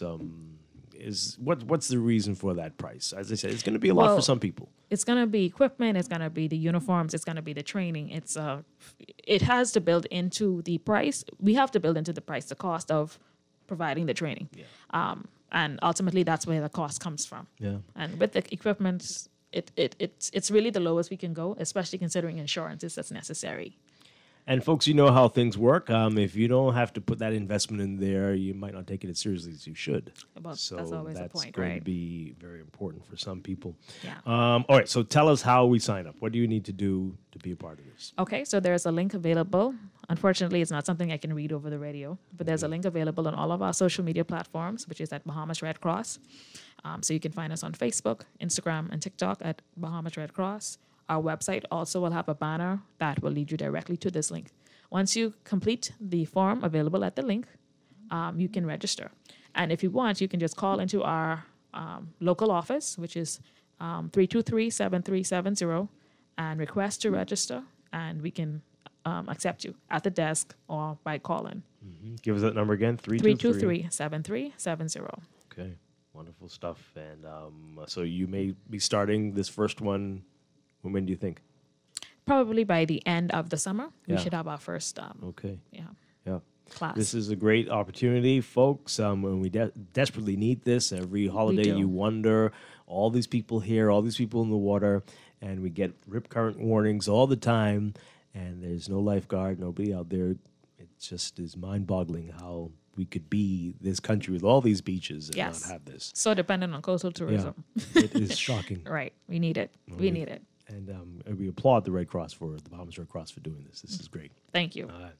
Laurie Major, thank you very much. Hopefully we will talk again soon. Yes, we will. Thank you so much for having me. And when you have those, the first cohort, bring them back. I'm going to talk to some of them. No We'd love to worries. meet them, these new lifeguards. It'll be great. All We'll right. set it up. Sounds wonderful. All right, we're going to take a break and be back. This is Morning Blend on Guardian Radio 96.9. Stay with us.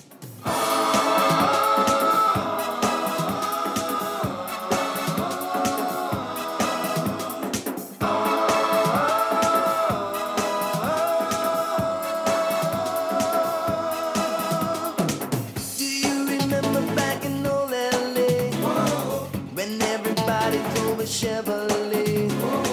Whatever happened to the boy next door? The suntan crew got all American mail.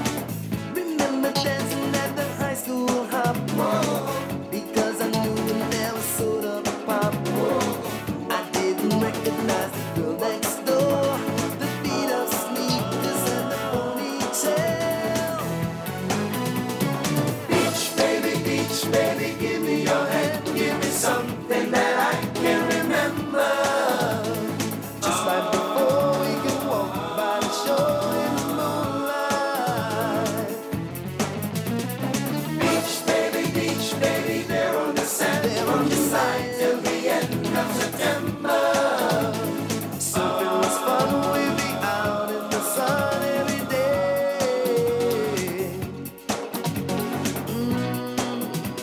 I never thought that it would end. Well, I was everybody's friend. Long hard. Morning Blend Business. The economy, Finance. Business. industry, Government sector, private sector, Financial services. tourism, personal finance, Investing advice. consumer issues, consumer rights. trends and business opportunities. Morning Blend Business. Following Morning Blend every weekday from 9 a.m. to 10 a.m. right here on Guardian Radio 96.9. It takes a village to raise a child, and it takes each and every one of us to grow the Bahamas. On the clock, we dive into the stories, we identify the issues, and we engage the people, organizations, and institutions that keep the country running. On the Clock with Aaron Green, weekdays 10 a.m. to 11 a.m. here on Guardian Radio 96.9 FM.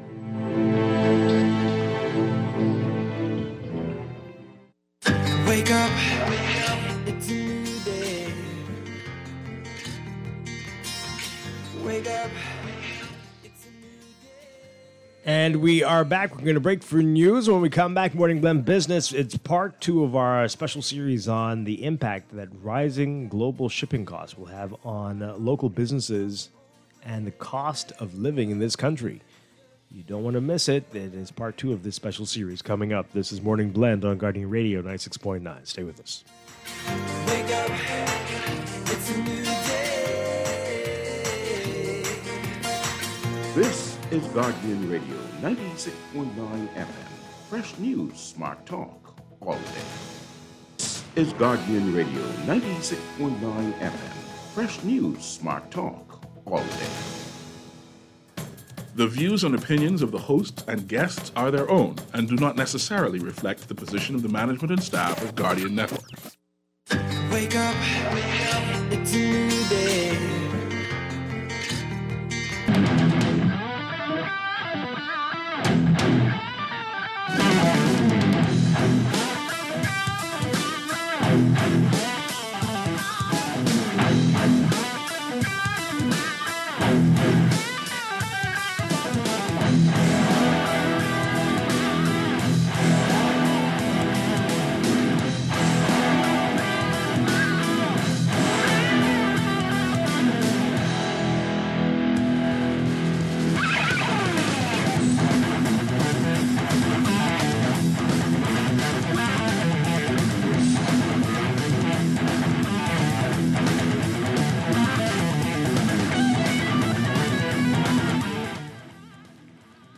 Good morning and welcome to Morning Blend Business on this Wednesday, July 21st, 2021. Welcome back to our Morning Blend listeners. Once again, I'm Dwight Strachan, and today we have part 2 of a series we started on Monday looking at the impact of rising global shipping costs on local businesses and the cost of goods in the country. This morning, we're very pleased to welcome from the Bahamas Chamber of Commerce, Vice Chair Timothy Ingram, and board member and co-chair of the Bahamas Federation of Retailers, Tara Morley. Both of you have been here before. Welcome back to the show. Great to have you with us. Thank you, Dwight. Good to be here. Thanks for having us. Thanks, Dwight. Pleasure to be back again. All right. So this is concerning. We got a picture about this on Monday from Cassie Stewart, businessman. But let's hear from you all, your perspective on what's happening here and the impacts we're already seeing on the price of goods in the country. What is really going on here, and how long will this last? Well, it begins outside the country, really. Obviously, we're very dependent on things coming into the country. And so global issues are really what's impacting us at the moment. There are some big issues globally that won't get resolved quickly, unfortunately.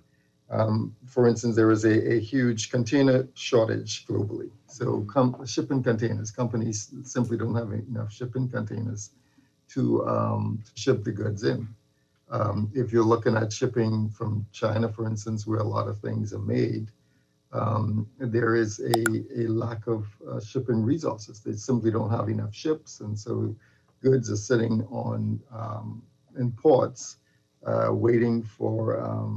waiting to be shipped. Because the loss of supply and demand, what happens is that you now get people bidding for the shipping resources. And so year over year, shipping companies globally have seen their prices go up, or companies looking to ship globally have seen their prices go up anywhere from 30 to about 500%. And so that's really causing a problem, as you can imagine, for a lot of things. The other things complicating it, when you look at food, in Brazil, a fairly big food producer, they've been experiencing one of their worst droughts in about 100 years. That's been a problem.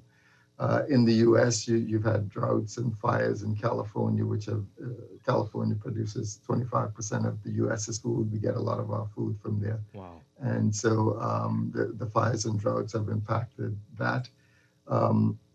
Container ships have gotten huger. So we saw this ship stuck in the Suez Canal a few months ago, the Ever Given. The Ever Given holds 20,000 shipping containers.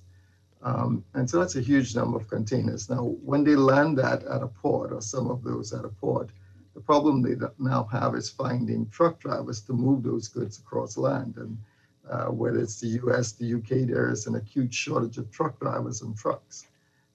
So there's a lot of problems like that, and even others that, lockdowns in certain ports.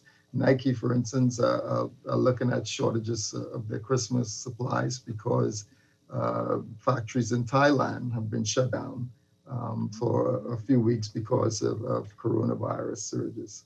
And so fuel costs, last year, even locally, we were paying about $3 a gallon. Oil companies globally were giving away oil. They were paying money to take oil off of their hands a year ago. Wow. And now here we're paying $5 a gallon. Mm-hmm. And globally, you're seeing the same things with prices going up.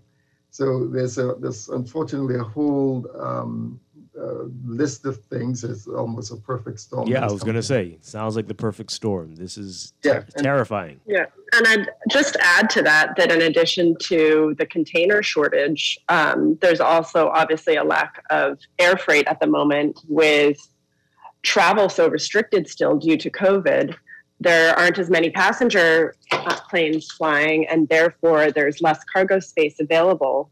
So really, whether you're looking at ocean freight, air freight, trucking, really any type of shipping at the moment, there's just severe supply shortage, which has led to massive restraints on the supply chain. Mm-hmm. So you'll probably notice, or have already noticed, if you're shopping at some of our local retailers here, where there might be gaps in their inventory, where you've always been able to rely on walking into one of the major department stores, for instance, and finding something as simple as crazy glue. Mm-hmm. But there's a severe shortage of that at the moment because the company has been unable to source packaging, as just an example.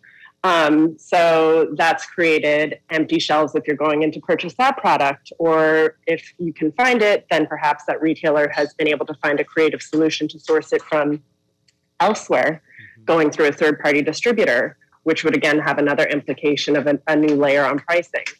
So it's really chaotic right now, whether it's supply chain constraints due to factory lockdowns or just inability for shipping vendors to get their goods out of the country in which those goods are manufactured. I know another example, for instance, of furniture being produced in Indonesia, where retailers had placed orders as early as January and are just now receiving their goods in July, where usually that lead time would be about 4 to 6 weeks. So there's really just an incredible backlog. And like I said, it's not just here in the Bahamas. You're going to see the same thing, even, trying to shop in the US. Or the UK or anywhere in the world at the moment. It's truly incredible, the impact that COVID has had on the supply chain. Yeah. When we were talking about this on Monday about the container issue and how it just seems so hard to believe that this is part of the problem with so many empty containers on this side of the planet. But I mean, there must be some way around that, right?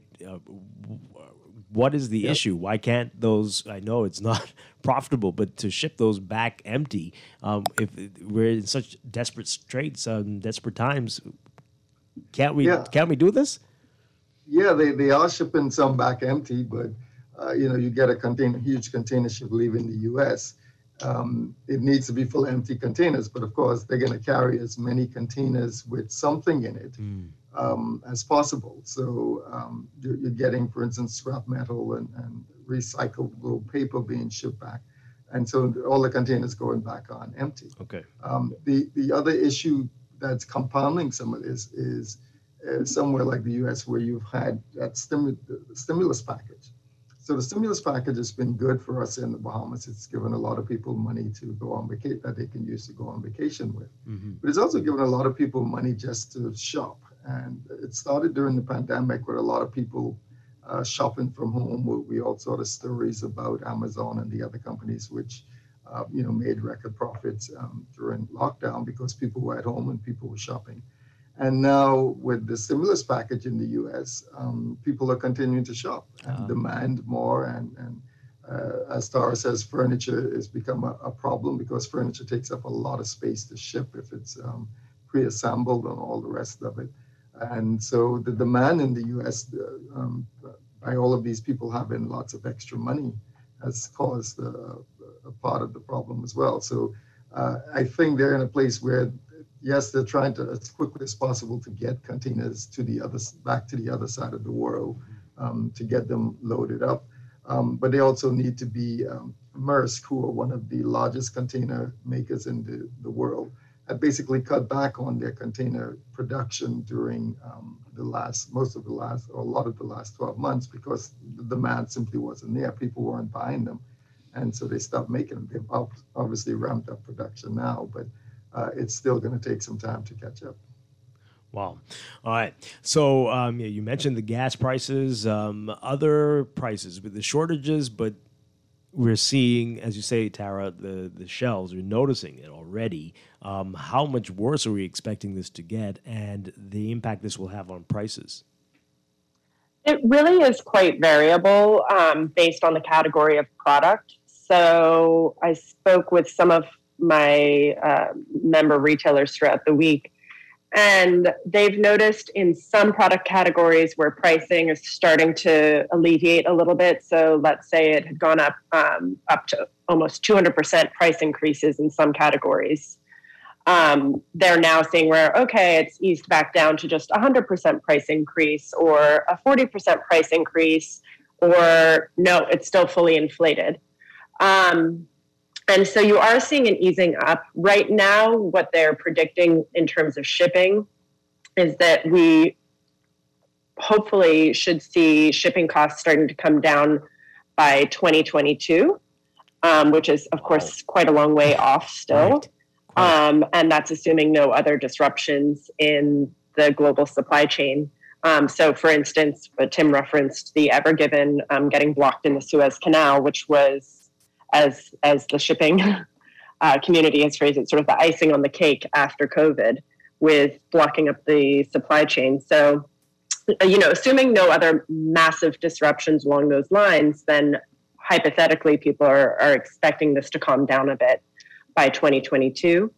And in the meantime, even myself, I receive probably at least an email once a week on cost of goods going up, or additional shipping charges, et cetera, from our suppliers. What most of them have done is kind of put it into a temporary fee category with the expectation that this will come back down whenever this shipping crisis eventually relents. And, as the vaccination rolls out and hopefully we see manufacturers experiencing less shutdowns across the globe, that will also have a beneficial impact on pricing getting back down to normal. But in the meantime, it is, if you were, for instance, planning on developing a new project this year in the construction industry, you are going to be experiencing, unfortunately, much higher costs than you probably projected initially for your project.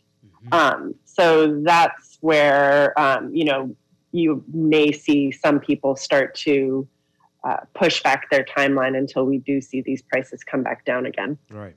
So the Christmas season, we're likely to see these challenges. They will persist through that period. Definitely. Yeah. Yes. Wow. Unfortunately.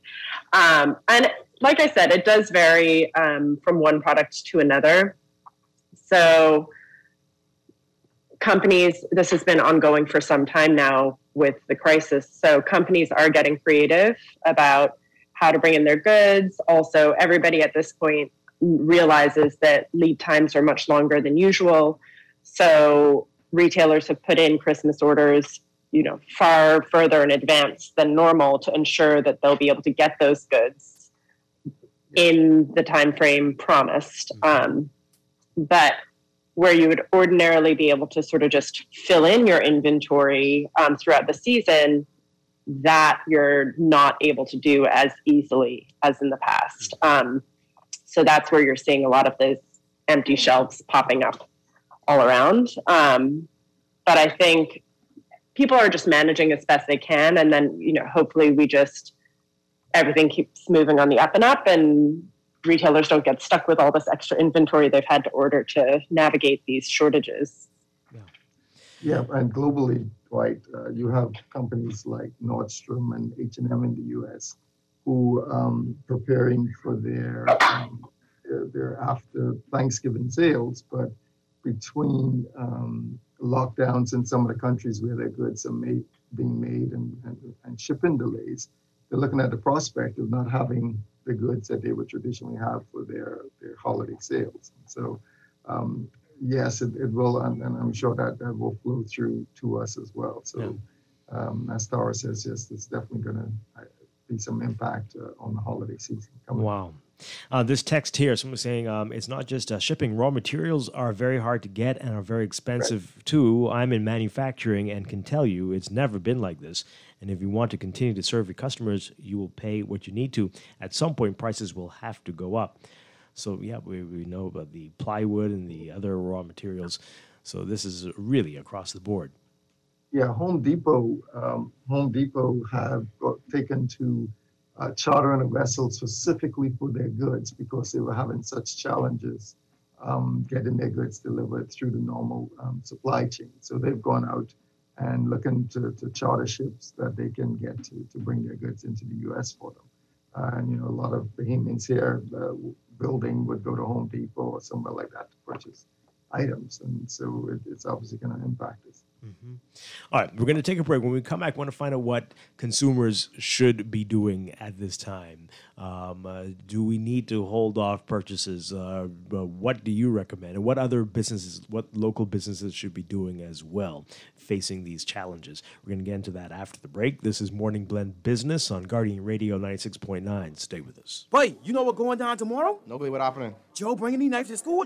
He could do Junior in. For what? Boy, he fooled with Joe girl. Mother sick. And you know Junior don't back down for nothing. So that means you got a big fight tomorrow. So whose side you want? Side? I trying to stay in school, not Simpson Pen. We gotta tell somebody about this fight. Tell somebody? I ain't no snitch. I mean cool, you know. Wait, if you so cool, then you need to stay in school and stay out of the fight. Yeah, but if I don't hang on Joe's side, how many boys coming for me next? All right, so we definitely gotta tell somebody. We gotta prevent the fight. What I say, I don't want nobody call me snitch. We could just call Crime Stoppers. You could report what you know, and nobody gotta know it's you. So how did I avoid? All you gotta do is call them, or you text them through the Crack Crime Bahamas app, and nobody can know it's you. Then the police come looking for me for more info, and when they finish with them, Joe them coming looking for me? When you call Crime Stoppers, the call go directly to Miami, and they don't ask nothing about you. Then you can get the pen from them, and you can claim a reward later using that same pen. Plus, everything's scrambled, so nobody can read what you're saying. Call 328-8477 from Nassau or 242-300-8477 from the Family Islands. You invest in your children, your home, and your community. But are you investing in your financial future? At CFAO, we specialize in investment management, retirement planning, mutual funds, and private wealth management. Our team of experts never stops helping you plan for tomorrow. Because tomorrow begins today. Call us at 502-7010 to see what our financial advisors can do for you. CFAO.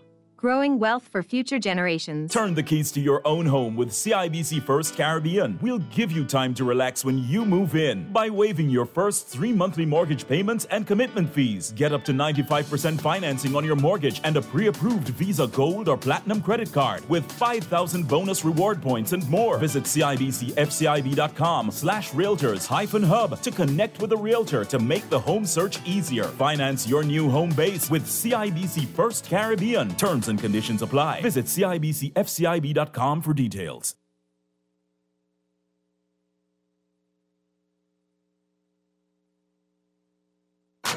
This is Guardian Radio 96.9 FM, Nassau, Bahamas.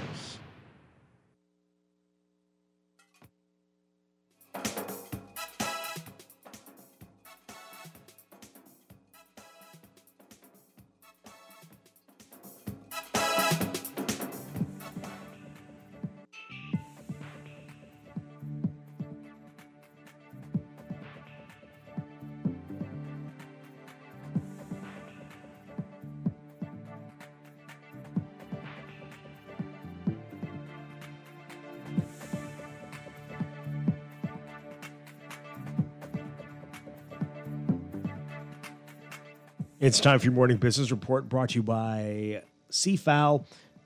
MSC Cruises will resume regular sailing to the Bahamas beginning next month following the successful completion of a simulated cruise for the U.S. Centers for Disease Control and Prevention. It will be the second cruise company to officially begin sailing to the Bahamas from U.S. ports since the COVID-19 pandemic docked cruise ships more than 16 months ago. The simulated 3-night cruise from Port Miami to the Port of Nassau and then MSC's private island, Ocean Key, MSC Marine Reserve, included volunteer passengers. The company's president saying the successful simulated sail was a milestone for the cruise company. Read more about it in today's Guardian Business section. Minister of State for Grand Bahama, Kwesi Thompson, says the future of downtown Freeport looks bright as the government makes progress on a number of redevelopment initiatives, including the Grand Bahama Shipyard and the Grand Bahama International Airport.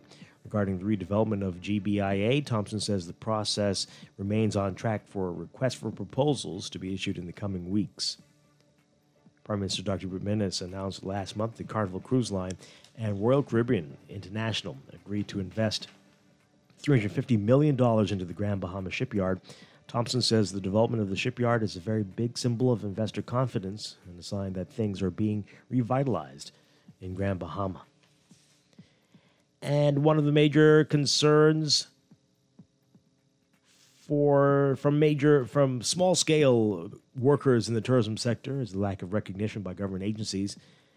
That's according to Denise Johnson, the interim director of the Base Bahamas Association of Shore Experiences, who was speaking here on Guardian Radio yesterday on Morning Blend. You can read more about what she's saying and how they are hoping to change things in today's Guardian Business section as well.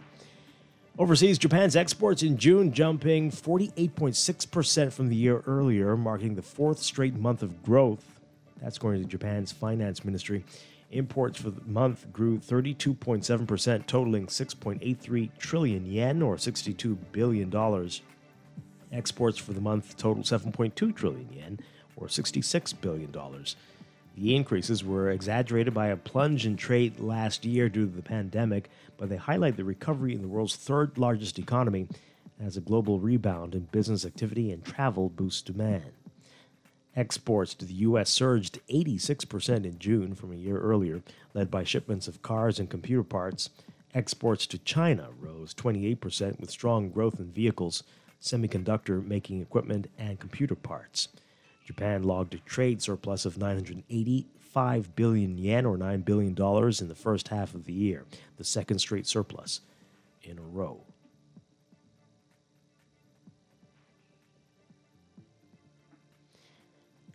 And a South African firm will begin producing the Pfizer-BioNTech COVID-19 vaccine, the first time that the shot will be produced in Africa. Pfizer making that announcement today. The BioVac Institute, based in Cape Town, will manufacture the vaccine for distribution across Africa in a move that should help address the continent's desperate need for more vaccine doses amid a recent surge of cases. BioVac will receive large batch ingredients for the vaccine from Europe and will blend the components, put them in vials, and package them for distribution. Production will begin in 2022 with the goal of reaching more than 100 million finished doses annually. BioVac's production of doses will be distributed among the 54 countries of Africa. Closer to home in your Market Watch, recapping trading on the BISX from Tuesday. Your market movers: Bahamas First moving 7,000 shares, closing down 13 cents to 248. Cable Bahamas moving 3,732, up 30 cents to 336. BGR 1120363 moving 433, unchanged at $97.15. Consolidated Water up 3 cents, closing at 245. Emira Incorporated unchanged at 11.11. The BISX All-Share Index closing at 1,971.24, up 3.32. That's your Market Watch, and that is your morning business report, brought to you by CFAL, growing wealth for future generations.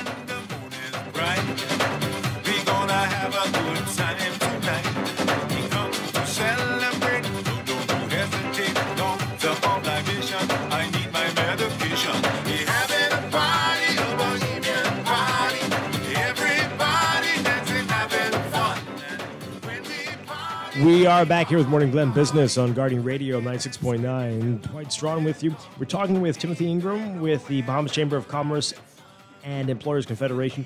Tara Morley is also with BCCEC and is the co-chair of the Bahamas Federation of Retailers, talking about the rising global shipping costs and the impact that's having on local businesses and prices here in the country. All right, so what do businesses do facing all of these challenges? What adjustments are we seeing? What are you recommending, especially with the fact that we're not likely to see much of a change before 2022? What do you do now? So there's a few different things you can look into. For some businesses, they found it helpful to join buyers groups where they can share experiences with other companies across the world to see, how they're trying to source goods at the moment and share tips on potentially other distribution channels that you can use to buy supplies that might be at a better price point than your former supplier. So that's, predominantly for generic goods. You can look into that way of filling in your gaps and potentially offsetting some of the price increases. Additionally, given that there are such long lead times with getting goods in, potentially just bulking up on your orders and consolidating your shipping if you're not already doing so. So that when you do clear a shipment, your costs on clearing, you can distribute those across a larger quantity of goods and try to bring your costs down that way. And then, just having conversations with your vendors as to whether or not, given just the high cost of operating in the Bahamas in general, they would be willing to consider giving you a temporary discount in order to still sell your goods at a cost where you think you can still appeal to the consumer. So those are just a few different methods that you can use locally. But at the end of the day, I think just waiting it out, seeing, what type of demand there is in the market for those goods. If it's something where people are going to need to buy it no matter what, for instance, there's been a shortage in steel. If you needed to buy something like a water heater, if your water heater goes, you need to buy it no matter what. And unfortunately, the consumer will just have to bear that price increase at that moment in time. But if it is a project, a larger expenditure project, and you do have time where you can wait for those goods, you may want to wait until the market calms down a bit in 2022. But I think, businesses are getting creative about trying to keep their prices down as much as possible. And so where you can do that, I would strongly encourage businesses to explore all their options. And just to add to what Tara says, one of the other things that some businesses can do is look locally, look inward to see what's available. I'm in the food store and I see papayas that are imported, but I also see that BAMSI has papayas on sale at very good prices. So it could be that our merchants talk a bit more with local suppliers, find out what their supply chain is like, and maybe they're able to bring some of the goods in, to source some of the goods locally at much better pricing. Right. We have a small, but I feel a very capable furniture building operation here. There are a couple of companies that build furniture. If you go onto Facebook, you'd see them there advertising their furniture. So this might be a time if you need to replace, your bedroom set or something like that, rather than looking, and even the merchants can go and find these people who are making the furniture and give them a market for their goods. So if I can go into a local furniture store, the imported bedroom set may be quite expensive, but the locally made one, which in most instances is solid wood, by the way, are usually at very good prices. And it helps some of that money stay at home. It helps the local economy. It helps that particular local industry, which I think has a lot of potential. And it assists the merchant. He doesn't have to, he's not in anguish about getting goods in. And any other goods like that can be sourced locally that we might not have traditionally gone out of our way to look for. We should be going out of our way to look for fresh fruit, vegetables, those types of things. There are farmers markets that happen in a couple of places around the island. And, on a Saturday morning, get up and check out the farmers market. You might find that you can't find your regular things in the food store, or the price of them have gone up quite a bit, but you might find a suitable replacement that's in season locally that you're able to use. And again, you're assisting a local farming business to get their goods sold. And, we're keeping money at home, and you might even discover that these are things that you want to support long-term, which in the long run would be good for us. So Right. I think it's a matter of looking around locally to see what we can source locally as well. Yeah, I was going to ask you about that. But with the cost of the raw materials going up, is that going to impact their prices and what they can or have to charge folks going forward as well. Yep. It probably will, but if you are importing furniture, which it tends to be bulky, you're paying increased shipping costs for that furniture. And so, and in some instances, you might not even be able to find it. So it will probably increase the local guys' costs, but I found that their costs, even prior to all of this, were quite reasonable. So if they went up a bit, I think their pricing is still quite competitive compared to a lot of the imported goods. So yes, lumber especially, I know that the price has gone up quite a bit on lumber, and that will definitely drive the price of things like locally made furniture up. But you're saving on shipping costs, and shipping is one of the significant, especially in bulky goods like furniture, shipping would be one of the bigger costs involved now. Right. All right. So you already touched on it. What consumers can do? Anything else that consumers can do other than waiting or absorbing that cost, that added cost there? At the moment, unfortunately, I think everybody's just a price taker in this market. And like I said, it's not necessarily like, oh, prices have gone up in the Bahamas. So I think that's one thing I'd like to highlight to Bahamian consumers is this is not just in the Bahamas that this is happening. So we would still encourage consumers to shop at home as much as possible. You're not going to necessarily find a cheaper price abroad as opposed to buying at home. And in fact, there were certain instances where lumber was being sold cheaper here in the Bahamas than it was in the US during the price increases abroad, because unlike Home Depot, which really follows the commodity markets, and the second the price of lumber went up, they jacked up their prices. Local retailers don't do that. They're not following the commodity market. They were actually just selling based on their cost of goods and passing on those savings to the consumer.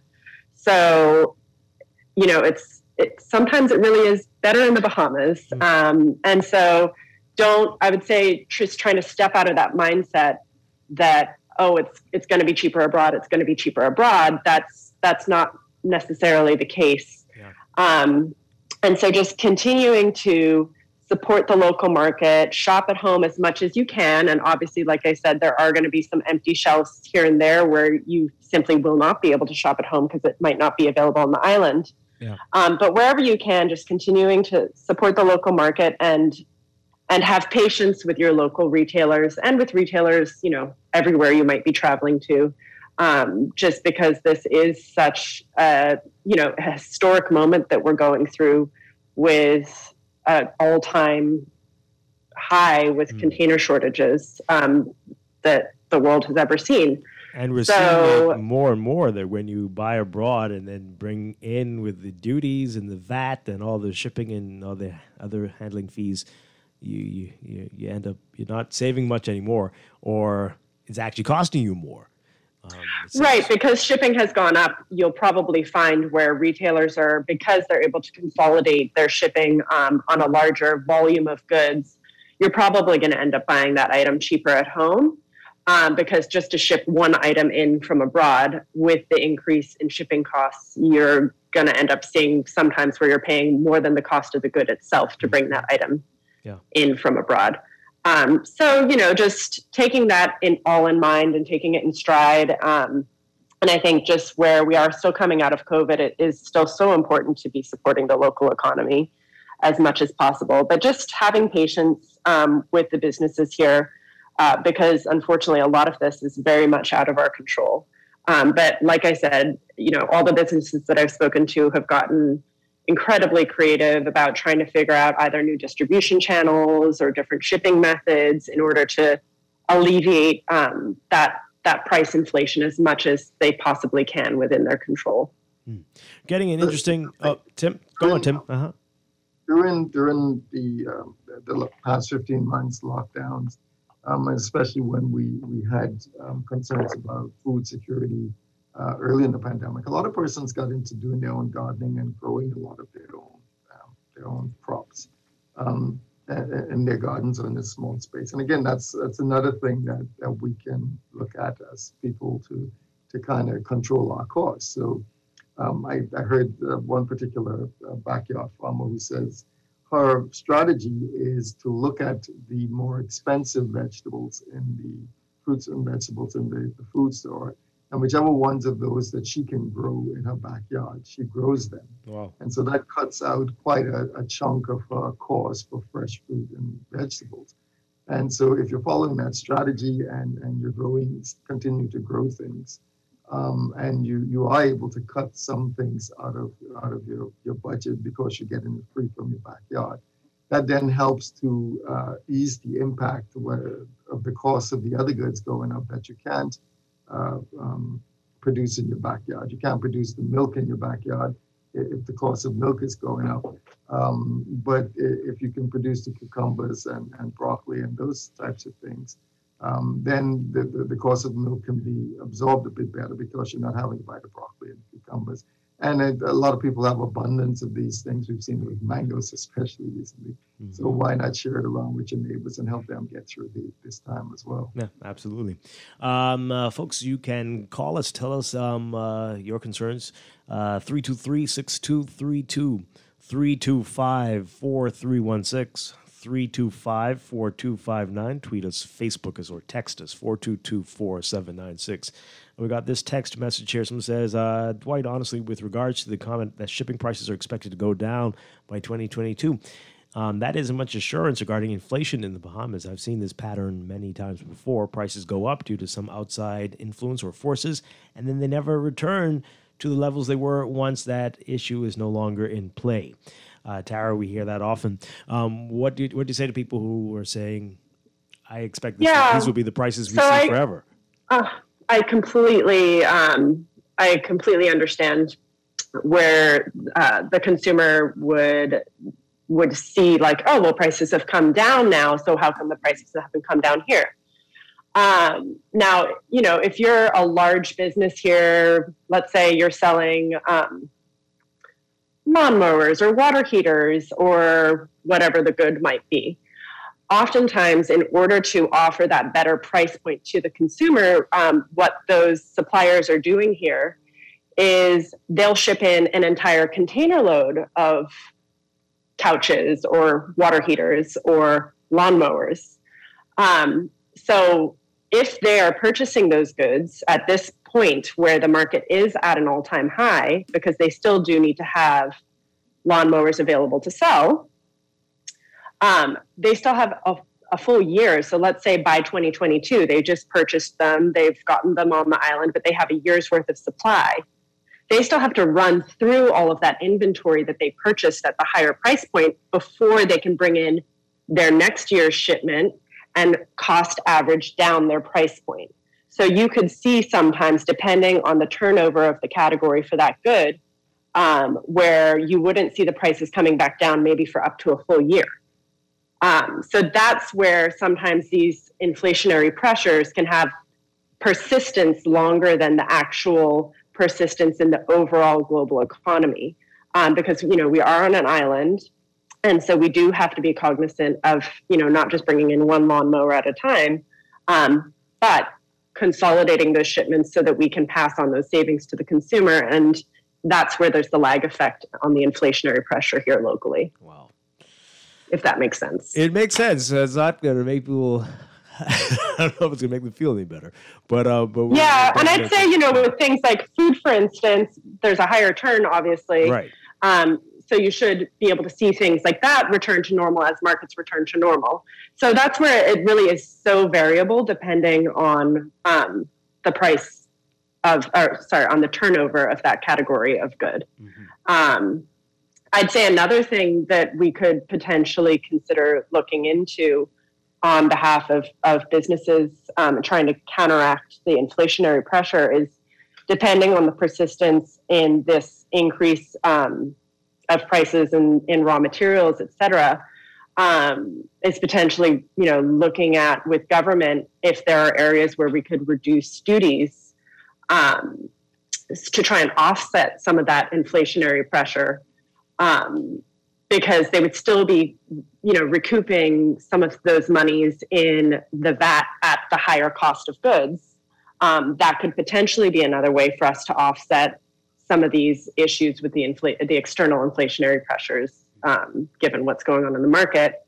I know, the government obviously at this point in time is also not in the best place with trying to get money these days after having all the lockdowns for so long.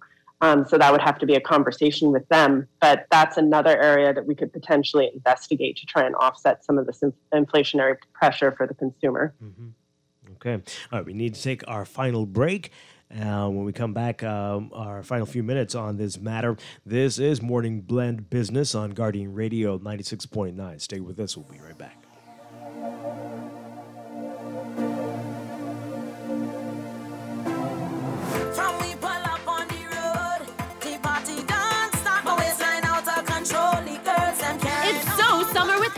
And that's why we're giving away thousands of dollars in fuel, food, and other fun prizes every week. Simply fuel up at $25 or more. Enter using your receipt, and you could be a winner this summer with Esso. Terms and conditions apply. Visit bettergasmileage.com/its-so-summer or our Facebook page for details. Promotion ends August 29th, 2021. It's fun! Food, fuel, and other great prizes every week. The Esso brand is a trademark of ExxonMobil Corporation and is used under license. You invest in your children, your home, and your community.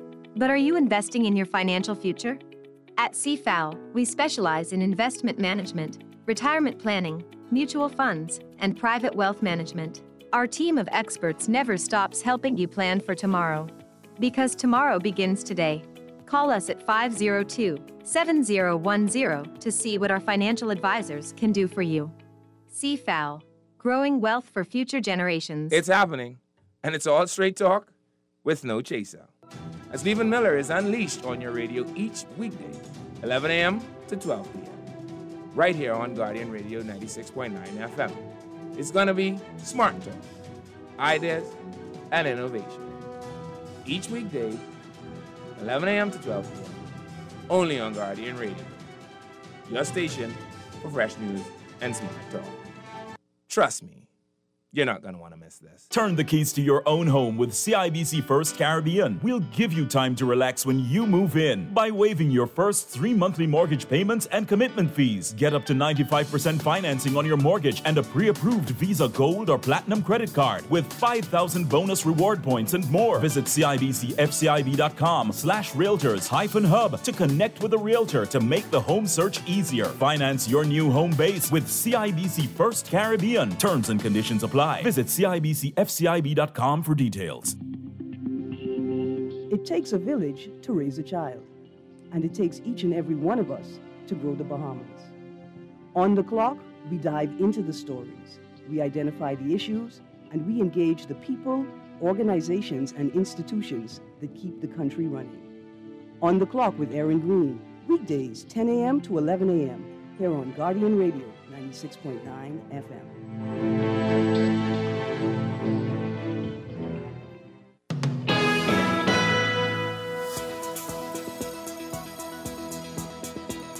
And we've got your final look at weather for this morning. We've got high pressure generating moderate to fresh winds across the country, while tropical moisture will stream across the northwestern islands today.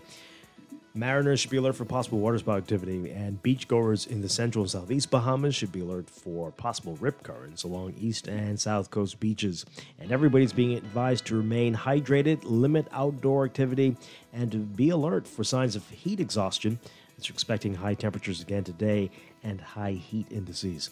For the northwest Bahamas, look for variably cloudy, hot, and humid conditions. Widely scattered showers and isolated thunderstorms becoming fair and warm with an isolated shower or thunderstorm tonight. For the central and southeast Bahamas, mostly sunny, hot, and breezy with a passing shower becoming fair, warm, and breezy with a slight chance of a shower tonight. Temperatures getting up to around 91 Fahrenheit, 33 Celsius, but the heat index will make it feel like 104. Fahrenheit 40 Celsius. Overnight lows tonight getting down to about 77 Fahrenheit 25 Celsius. In your extended outlook, high pressure will continue to control weather across the country over the next few days as it shifts slowly to the south. So for Thursday, partly to mostly sunny, hot and humid in the northwest Bahamas, breezy in the central and southeastern islands with isolated showers or a thunderstorm. Friday, partly to mostly sunny, hot and humid in the northwest Bahamas again. And once again, hot and breezy in the central and southeastern islands with isolated thunderstorms possible. In the tropics, we're watching a broad non-tropical low-pressure system forecast to develop off the coast of the southeastern United States by late Friday or early Saturday. Elsewhere, tropical cyclone formation not expected in the next 48 hours. That's your morning blend weather check.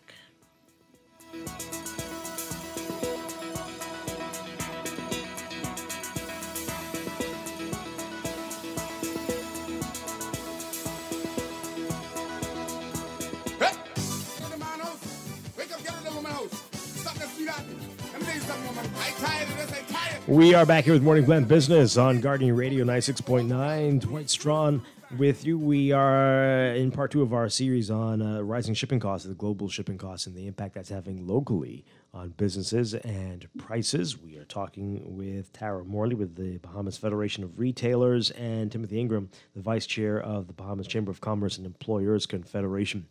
In part 1 of our discussion, it was suggested that we look at perhaps sourcing our materials, our goods from other countries, maybe not the U.S. and not China, but maybe from the South, countries in the Southern Hemisphere, South America. Would that make much of a difference? Would that change things, or is it still going to be the same issue, the lack of the containers and the shipping challenges and lack of personnel? I think you're still going to have some of the same challenges. As I said, Brazil, who are big food producers, are having their challenges with drought this year. And you've seen some unrest in 1 or 2 other countries going on. You've seen, we see Brazil, another one that's having issues controlling the virus. Mm-hmm. But we also then get into shipping costs on a different basis. So most of our goods at the moment are shipped in from Florida. So what's going to be the cost in shipping if we're bringing them from Panama? Mm-hmm. It's a bit further to ship. I'm not sure what it would be. I guess in some instances you would cut out the middleman in Florida, and if you're able to especially deal with some of the direct suppliers in those countries. One last thing I'd say is that most of the goods we get are produced, it's a small thing, but Bahamians pay attention to it, are produced with an English label on it. Mm-hmm. Can we get goods produced? And I'm not saying we can't, it's just that these are the questions that will need to be asked. Can we get goods produced from countries where the primary language is not English? Can we get them to put English labels on it for us? Because we see some of our people are resistant to the labels they can't read. Mm-hmm. Yeah, that's a very good point. And I'd actually say many of our retailers actually already source from countries other than the U.S. and China. A lot of our companies source from Europe and Latin America already, and they're having trouble getting a container no matter, unfortunately, where it's coming from. Wow. So this is, it really is impacting all parts of the globe. So that will not make much of a difference. Mm-hmm. I think, for those persons who perhaps have not explored this before, one area that I know some businesses are benefiting from is if you haven't looked at it, the European Partnership Agreement allows you to import goods from Europe at reduced duty rates, depending on the category of product. So if you're not currently sourcing from there, goods that are manufactured over there, you can potentially get at a reduced duty rate. So that's something worth talking to your customs broker about. If there are products that you can source from that market, you may want to shift some of your purchases over there. Of course, you end up paying higher shipping to bring goods from Europe than you do from the U.S. So it really all depends on what the the offset in duty is, whether or not that'll be to your benefit. Okay. We do have a trade specialist at the chamber, and so they can probably contact the chamber's office and ask to speak with a trade specialist who will be able to give them some basic information. But the other thing is we've been doing some webinars on some of these things, like the European Partnership Agreement. The UK is obviously now has left the European Union, and they're very keen to trade, and so this would be an ideal time to consider that market as well as they strike out on their own. Again, as I said, you can contact the chamber's office. I think some of the webinars we've had are actually posted online, the ones that we had access to, so persons can go there and get information. But if you contact our office, we should be able to find some information for you there as well. All right. Let's take this call. Good morning, caller. You're on the air. Good morning, Dwight, and to your guest. Didn't catch your name, just tuning in. Good morning to Timothy the Ingram Dwight? and Tara Morley. Timothy Ingram and Tara Morley. Okay, good morning, Mr. Ingram and Ms. Morley. Good morning to the nation. I'm just tuning in, Dwight, but picking up from the conversation you had the other day with Cassius. Great conversation, by the way. I believe that a major problem that the government would also have to step up on is the Standards Bureau division of the government. They would have to further resource and finance that group of persons to be able to carry out their jobs more expeditiously, because challenges are going to come about when we look at sourcing from other countries as relates to quality control and standards that are in place. Because we know that items coming from the United States are produced with a certain quality and at a certain standard, and that is consistent, and we could close our eyes on that. When we're looking at other countries where that support system isn't in place, except where these major companies out of the U.S. are operating in these jurisdictions, you're going to have challenges. Another thing is challenges and situations such as what we're experiencing currently always expose weaknesses in the true or the reality of government's position. And because the government is not or has not done what it needed to do in terms of expanding the economy, in terms of growing the economy, in terms of creating stability in our deficit and debt, the government is ill-equipped to provide the support and to provide the ease in cost that it has the ability to, that as the number one entity in the country, it has the full ability to make cost extremely affordable, but it is ill-equipped because it is ill-prepared and it doesn't have a plan in place to accomplish that. And so we're going to have to look at other aspects and other avenues privately in order to accomplish this for ourselves, to make life easier and more affordable in the country. Thanks for the opportunity, Dwight. Oh, thanks a lot. We talked about this before in part one, that there's not much, it seems, that the government can do. I don't know what your perspectives are on that, but this is bigger than all of us, it seems. Yeah, there's, as Tara said, they could look at possibly tweaking duty rates on some items that are being imported, some critical items, some necessary items. You could argue that if the price of the good has gone up by 25%, they can maybe ease the duty off just a little bit by 25%, and it doesn't impact their income. I don't know if they have the ability to manage it that finely. But there's very little we can do in the short term to alleviate this. Yeah. A lot of times, though, Dwight, we say the government needs to do this and the government needs to do that. But we as citizens have to accept responsibility for what we need to do as well. We tend to rely on the government to do everything. But we need to look around and say, well, what is it I can do that will help the situation? I can go out and maybe start a farm and do it well and be able to produce goods worthy of being on the shelves in this country. And that then helps the entire situation. So we can't just sit back and say, what can the government do? Let's look at what we can do as well to help ourselves. Even though the government may be able to do one or two small things, but I don't think there's anything huge that they can do to change the current circumstances. Right. Timothy Ingram, Tara Morley, thank you both for speaking with us this morning, providing even more clarity on the situation, and we do hope we get out of this sooner than later. But thank you again, really appreciate it. You're welcome. Thank you for having us. Yes. Thanks, Alex. Always appreciate your support of the Chamber, Dwight. Thank you. All right. That's it for Morning Blend Business. And for Morning Blend, we'll be back tomorrow morning with more here on Guardian Radio 96.9. Dwight's trying to have a great day. Stay tuned for On the Clock with Aaron Green next.